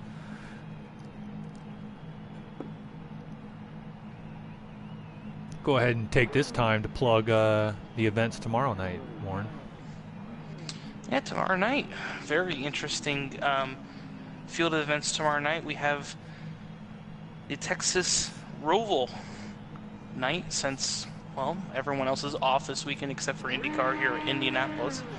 We brought the Winston Cup cars and the McGann trophies down to the Texas Roval. McGann Trophy will be a 30-minute little sprint race, and then 2 15-lap heat races in the Winston Cup cars. So that's going to be interesting on the Roval tomorrow night. I know I'm looking forward to it, and possibility of rain even amplifies that. So we'll see how that goes tomorrow night. I'll look outside here in a minute and tell you what the chances of that. Actually, it's been raining off and on here for like the past 2 or 3 weeks. So we didn't have any rain all summer, and now it's been raining for 2 weeks straight. So it's possible that we will get rain. So come out, have a little fun out there. It's gonna make it interesting because with the Roval turn 1 there, that flat on the bottom, that's where you have to run.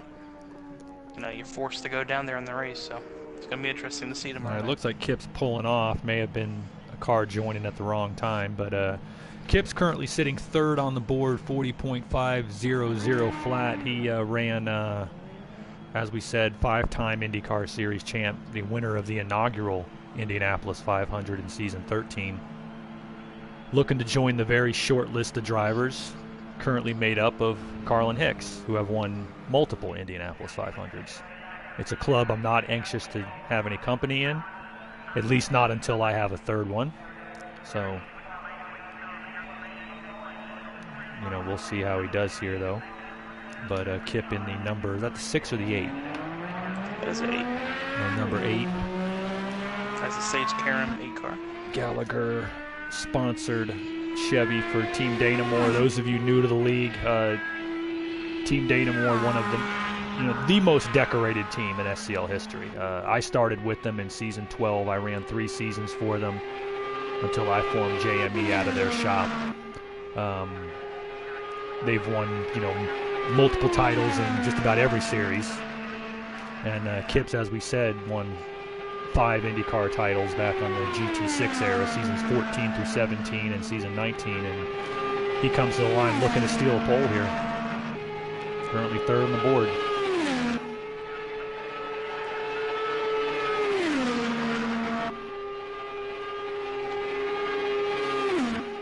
I definitely feel like he's got a shot at the pole here, if anything.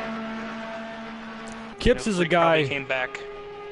Oh yeah, Freak might come back and better it, especially with less pressure now that he's put up one. We'll have to see. Kipps is a guy who has been watching everybody, and if there's an improvement to be found just by watching, he'll find it on the next run. I was gonna say Freaks probably came back and debriefed with him, told him what he needed to do. Let's see here. No, 5-2-1. Not the improvement he was looking for, just off. He's going to stay in the 3rd spot. Kip will stay in the 3rd position, outside of the front row. That's not surprising. He's still locked in, so I mean that was just a shot for the pole there. Who we got on the board now? That is the Zebra. Yep, Zebra from Benson Speed Equipment. 2 career wins in the series. Definite contender. Current lap time on the board for the Zebra is 40.539. That is 5th place on the board right now. So he's currently safely in the field. Maybe. Currently, but we don't know what we'll see. There's as I said, a lot of fast cars still coming. Because Rita can improve, Daz can improve, and before you know it, he's 8th, 9th place. So there's definite chances he could get bumped here, and we're talking about a 5th place car right now. Oh yeah, no, Zebra, heck of a driver. Last season he was the IndyCar and Camel GT Rookie of the Year. Took 2 races in the IndyCar Series, took 2 races in the Camel GT Series, and won the GTE Championship. Signed up with Benson Speed Equipment this year. It's been a rocky relationship so far, but he's definitely a contender here for this race. Had a big DNF at Willow Springs a couple weeks ago in this series, which hurt him in the points, but certainly time to climb back into it. I want to clarify that for the people at home that what I said to Rita, that's if we get a third run in, so we'll see about that. Yeah, time ticking. He's got a good line here, good run. I believe we got a fast car here. He comes off the wall, lets it take its own line. He keeps it to the outside. Let's see where he ends up. 40.518 is a very solid time. Improves his time. 518 is going to put him up past one shoe. Yeah, it's going to bump him to 4th and put one shoe back to 5th. So still on the bubble is Cat Guy at 40.599 in 10th place. But a lot of fast cars yet to go, and I believe another group will be coming in here shortly. It's us. That's us. Is it us? It's us. Yeah, we're the next group. I'm going to try not to botch the first lap, so.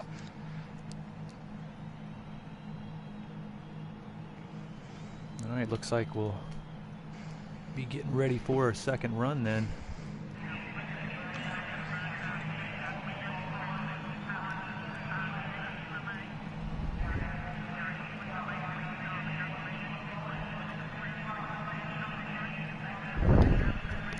All right, I'm going to head into the game chat, guys. Thanks for your patience tonight, everybody. It takes a lot of work to give everybody a fair shot here into one of the biggest races in the league. So, thank you. And, you know, when we... Not us? No, we got Dangerous on. So Yeah, gotcha. So, yeah, thanks, guys, for, you know, bearing with us. And, you know, you get us in practice room, we'll talk about ways to expedite the process. And Zwednema, who's, as I'm looking at our comments here, yeah, we do. Check out the league's website. You should see it there in the box. We have Winston Cup Series on Sundays, IndyCars on Fridays, and Camel GT on Saturdays. You know, since you guys are watching here, I might as well, when it's not my run, display the comments. Why the hell not?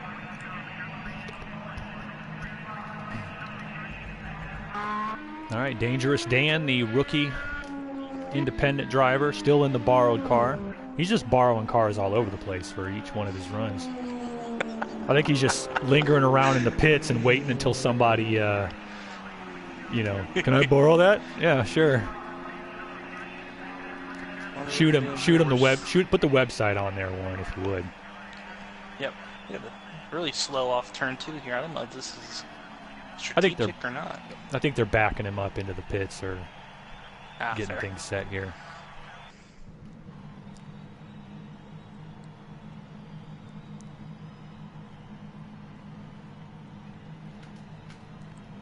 Dan's first run was a 41.520. That's 20th on the board. He needs a drastic improvement. He's out of the room. He must be having some kind of technical issue, maybe the wrong car, wrong setup.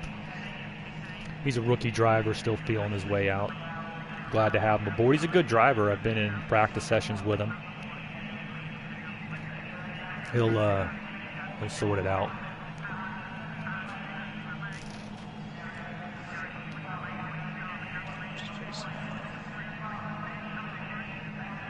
Oops, remove any web addresses and try again. So I can't post the website on the stream.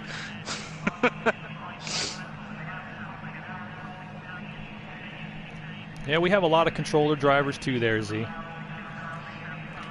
Little background for any other new faces on there. SCL's been around since 2010. We're in season 24 now. We run 10-week seasons with about 5-6 weeks of off-season.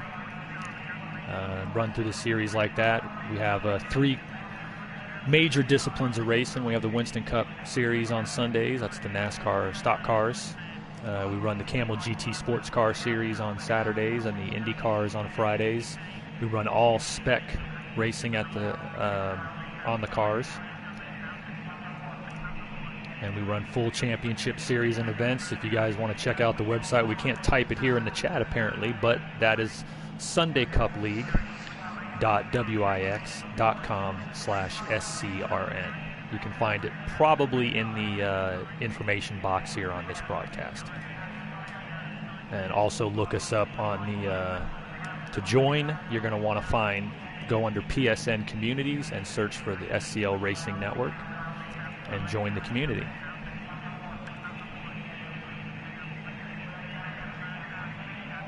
We got some more cars hopping in, whole new group.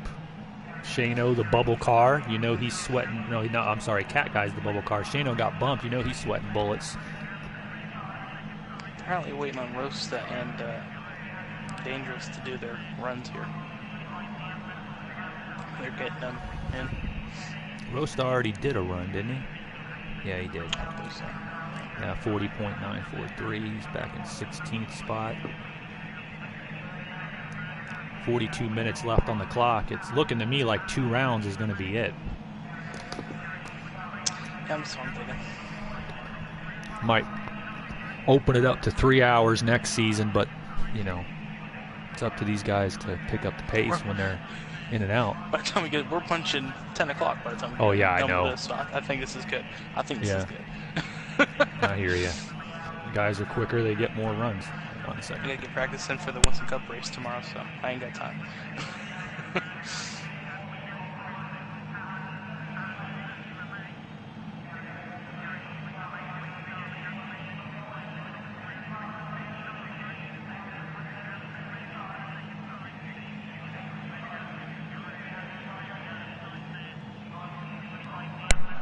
Looks like the next group ready to go.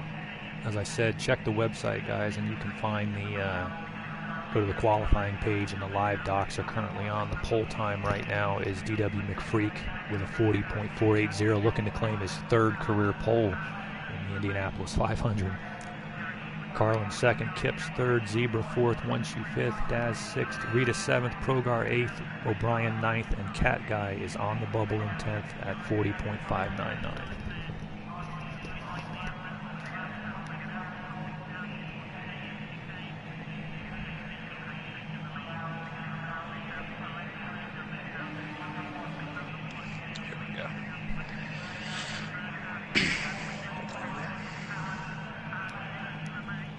All right, we got somebody getting ready to roll out on the track.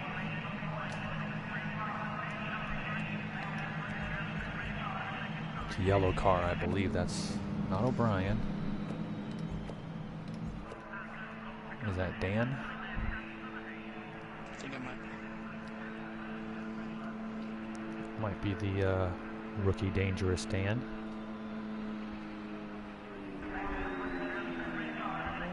Yep, rolling out of the pits for his 2nd run.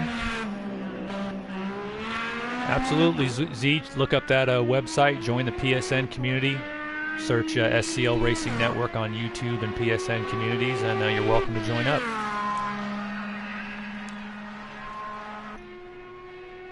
Once again, guys, we are back at the SCL Season 24 Indianapolis 500 time trials. The Season 24 Indy 500 will be next Friday.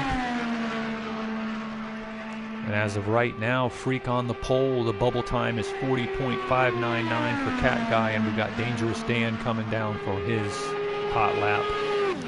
He ran a 41.520, so needs a big improvement. If he's not hitting 230 here on the end of the straightaway, I don't think he's going to have it. A little loose.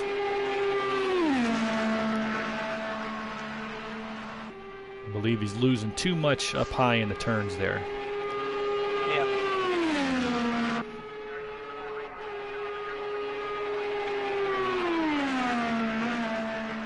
But for the guys that don't get through, there is bump day next week. Next week's schedule for the Indy 500 next Friday, 6 p.m. Eastern. Bump day qualifying opens up. And then the green flag should be around 7:15 Eastern. As Dan comes to the line, does he improve his time? 41.221 is an improvement on his time, but will not bump him into the top 10. He will stay out of the top 10, and Cat Guy is safe.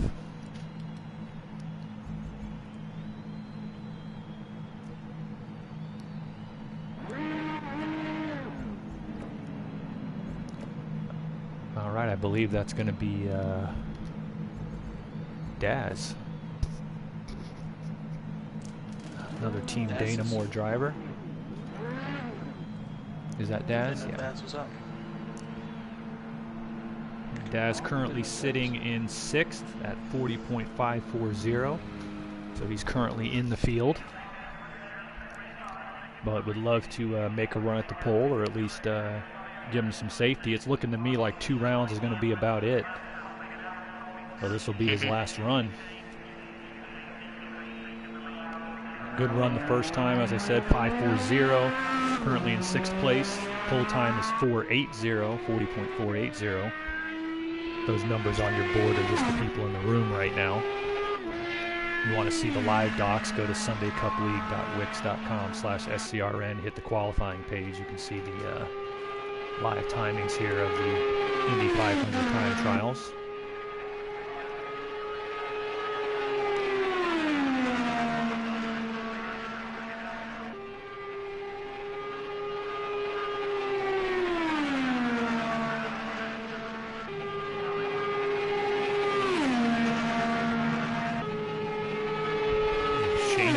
Twindy, PT, Warren, Rosta, all these are fast cars that are outside looking in. I definitely would not be feeling safe anywhere outside the top 4 or 5 times right now.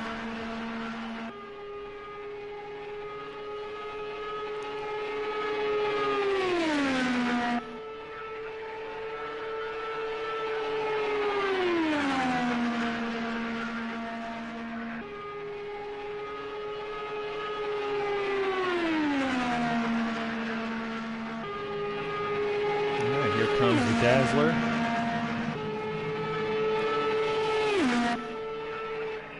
Ooh! 40.503. That's going to put him into 4th place. Does not change the bubble spot at all. Still a cat guy, but it moves him up to 4th inside of the 2nd row. Hell of a run for Daz from Team Dana Moore. That's good. I think our last car should be Rosta, but I'm not seeing him in the room. Let me go double check real quick. Somebody's rolling. That's O'Brien in the Pennzoil. All right, O'Brien from JME Motorsports. He's currently 9th on the board with a 40.586, so I would not be feeling safe with a 40.586.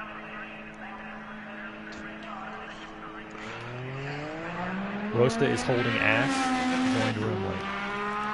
Thank you, Daz.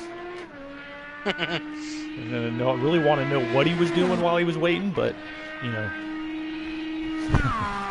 some people hold ass before they go out on the track. All right, anywho, O'Brien, as I said, 9th place, 40.586. He's definitely going to want to improve this time to feel safe. Oh, yeah.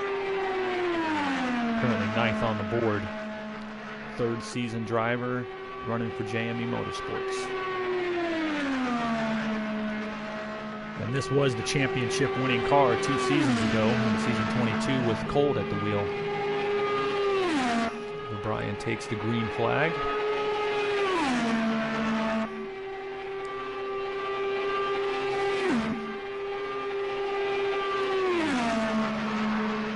He's got an improved line. Well, that was a little bit more aggressive than what he was doing earlier. And he's taking a crack Really at aggressive. it. See if he dives it into the diamond, gets it down low. It's in the groove. Turn 4 is the key. Doesn't go below 216. That's not too bad. Oh, this is going to be 5.3 here. Let's see what we got. No. 561. It is an improvement. The 561 will bump him up to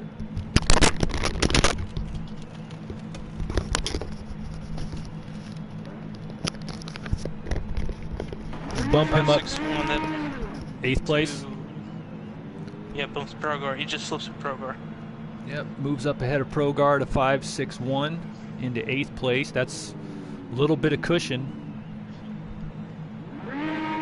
A cushion you'll definitely take. All right, who do we got now? All right, Shane O'Kano.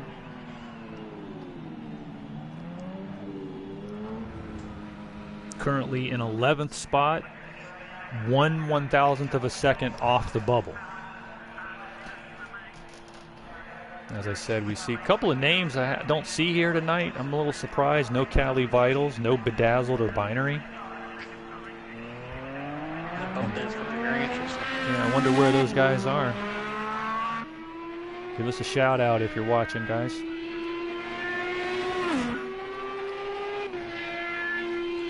Shano, 1/1000th out of the bubble in 11th, looking to bump his way in, running for Renaissance Racing, 3rd season from down in Australia.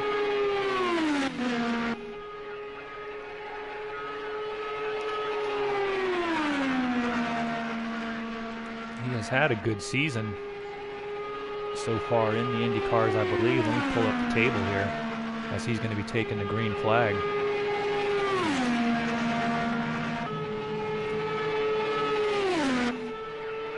Only has 1 finish. It was, however, a 4th place finish.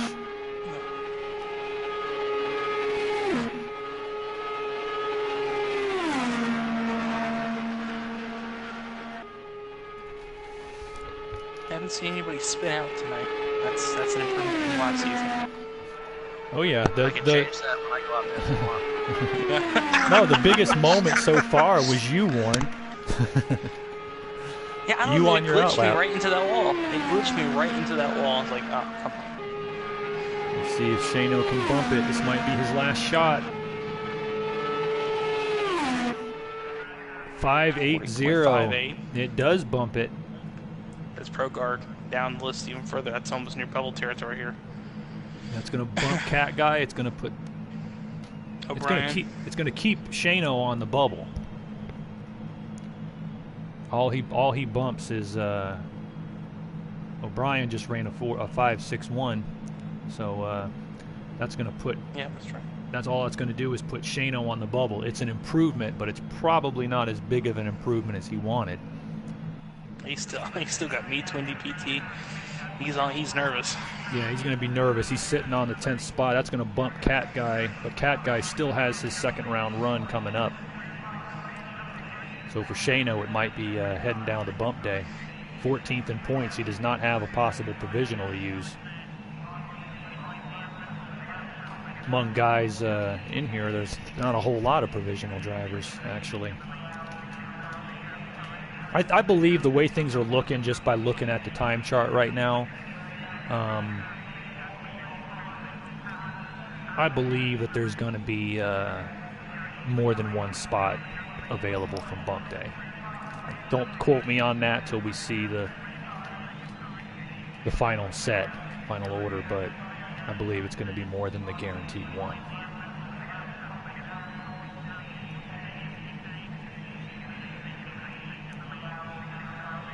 All right, I believe, are we in the next group here, Warren?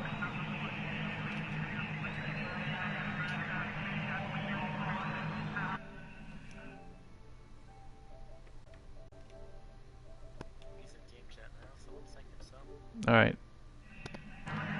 Let me get myself over there and get ready to do my next run. All right. This is a joke.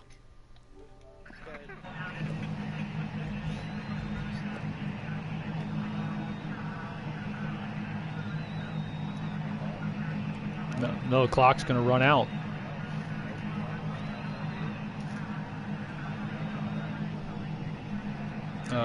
Yes. So you need to come in now?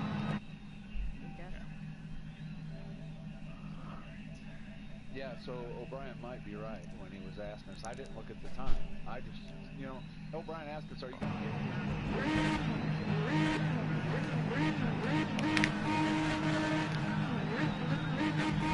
That's why we got to be quicker. People got to be quicker getting in and out and get more than one shot, more than two shots.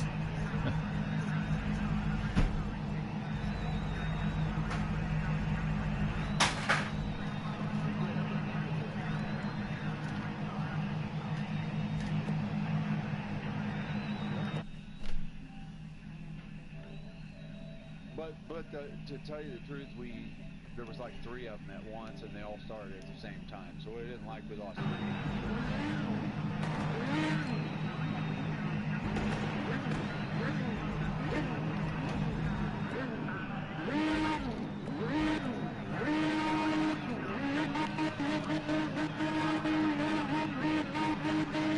There's Dell.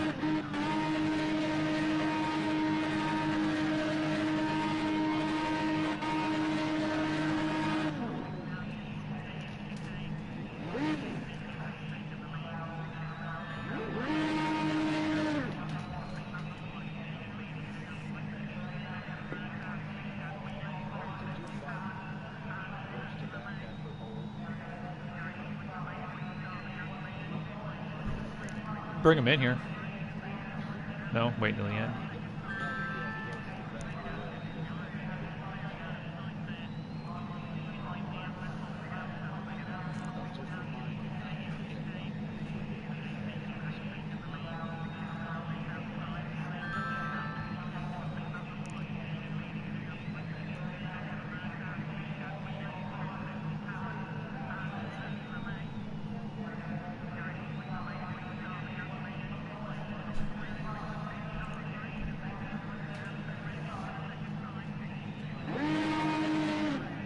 I'm on deck, right?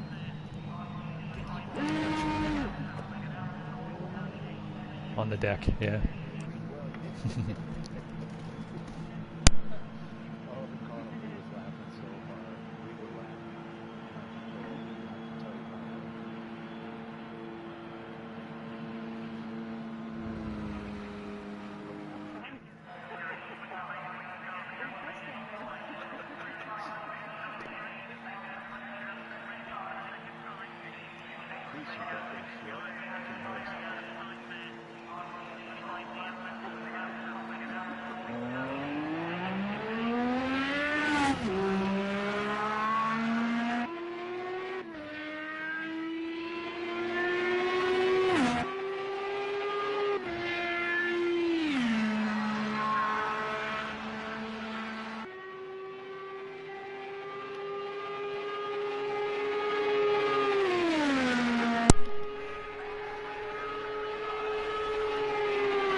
Yeah.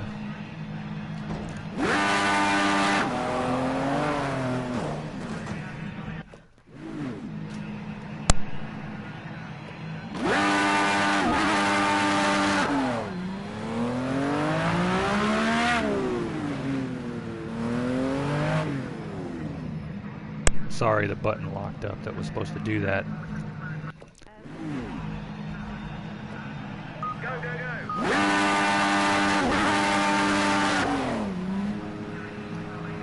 Yeah, check the dock too. It looks like Shano should be 10th.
Did I just run the same lap time? 520. Gotcha. Okay. Stay where I am. Yeah.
You might as well get everybody left in here, Rita.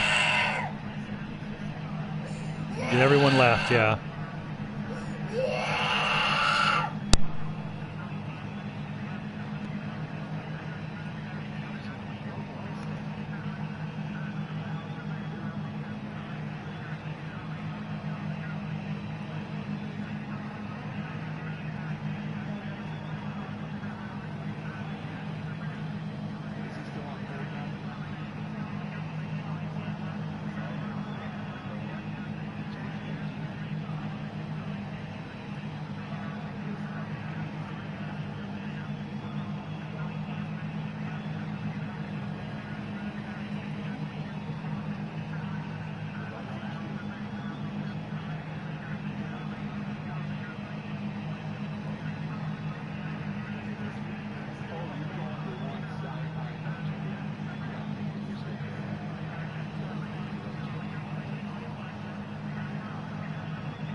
All right, I'm going to hit the booth, guys. Yeah, sure. Hang on. He's mad. He is livid. Right, so Wookie, Twindy, Progar. All right, I invited him. I'm going to hit the party. So we're looking for It's PT, Freak. They've all had invites.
Just FYI for the docks, Kip. Shano gets that spot. He has more points than Twindy.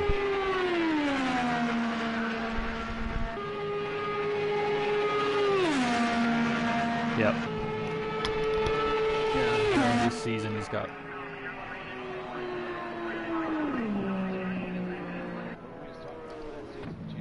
Yeah, Shano, hey.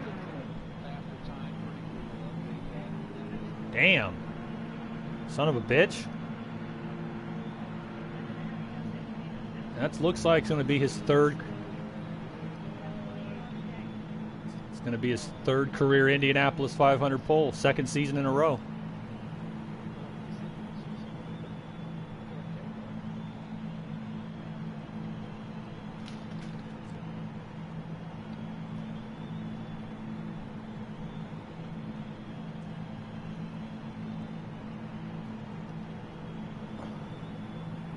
Two veterans dueling for the pole. Is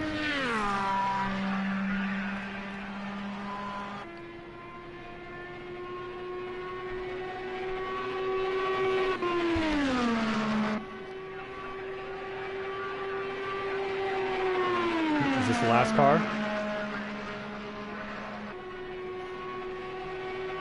Who else is left?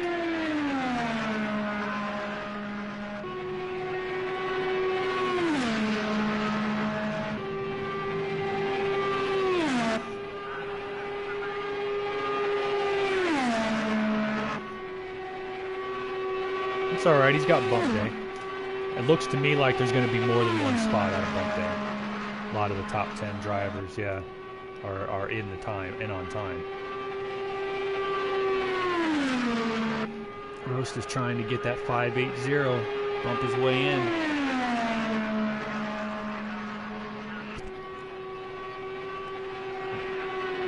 Yeah, 562, whatever.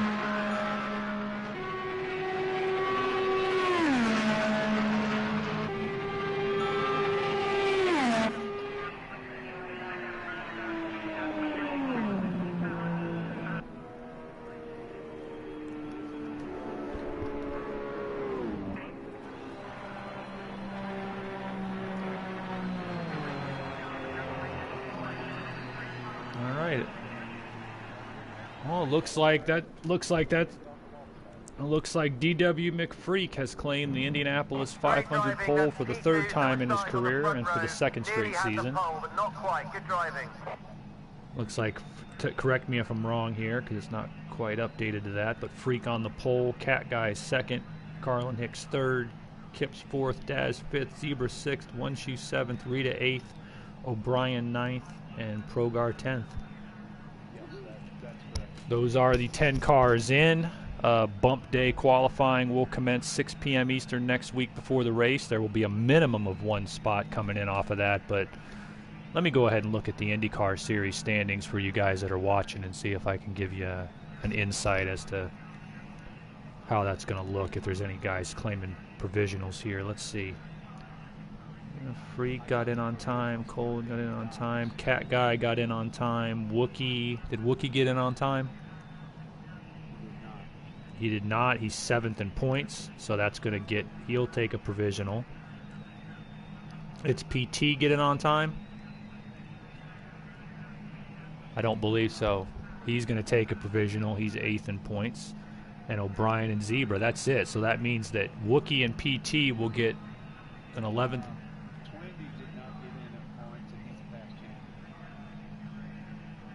Yes, that's true. So yeah, Twindy's a past series champion. So that puts 3 of them in right there on provisionals. Wookie, Twindy, and PT. That means there's going to be 2 spots coming out of bump day. Provided all those guys claim. Obviously, guys, if they don't report, you know, come race day, more spots open up. But as of right now, it looks like, yes, it looks like Wookie and its PT will claim the points provisionals, and Twindy is the will claim the season 21 past champions provisional. Yeah, and don't think, guys, just because it's bump day and think, oh, I'm going to make myself too fuck it. No, you go race it, because like Carlin said, there's been times 3, 4 of these guys that are locked. Something comes up, they can't show up. We go off to the bump day, the rest of those guys will get in, and they end Yeah, absolutely, absolutely. Usually you'll see one or two guys between time trials and bump day that something comes up. So probably even being an alternate, making sure you run your time in bump day, you have a shot at getting in. The guys who did get in, as I said, I'll run it down one more time for the viewers.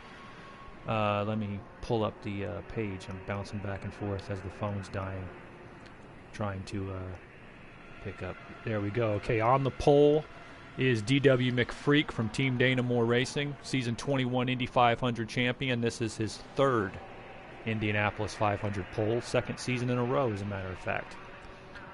Cat Guy from TOW Racing as well, or from TOW Racing, sorry, comes in second place. Going to start in the middle of the front row.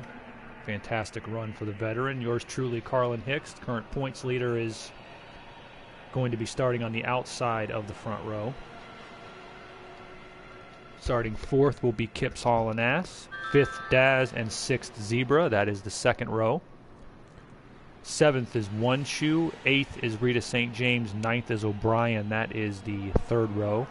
And currently 10th, just barely bumping into the field, is the independent driver Progar, who takes the 10th spot. So we will then have, it appears as though, and we'll double check all this to be sure, you guys watching, it appears that Kick-Ass Wookie and its PT can both claim points provisionals.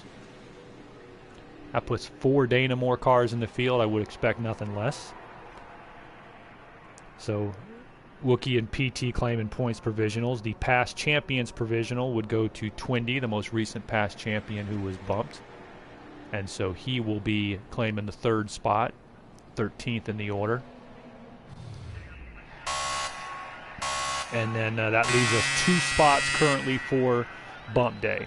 Possibly more if you have guys not joining up. Well, I got to get ready to go to work, guys.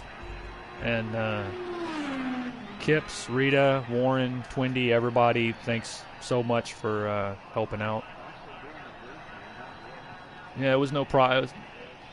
Yeah, it was.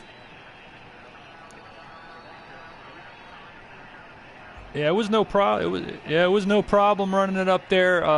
As far as getting the rounds in, guys, like we said, we set the time clock. Sorry for the drag. We're always working on the procedure, but thanks for making it what it was. Everybody got their 2 rounds in, and you got bump day.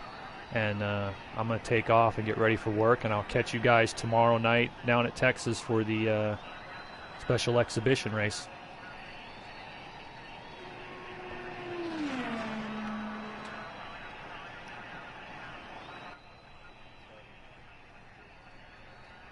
Yeah, I got you.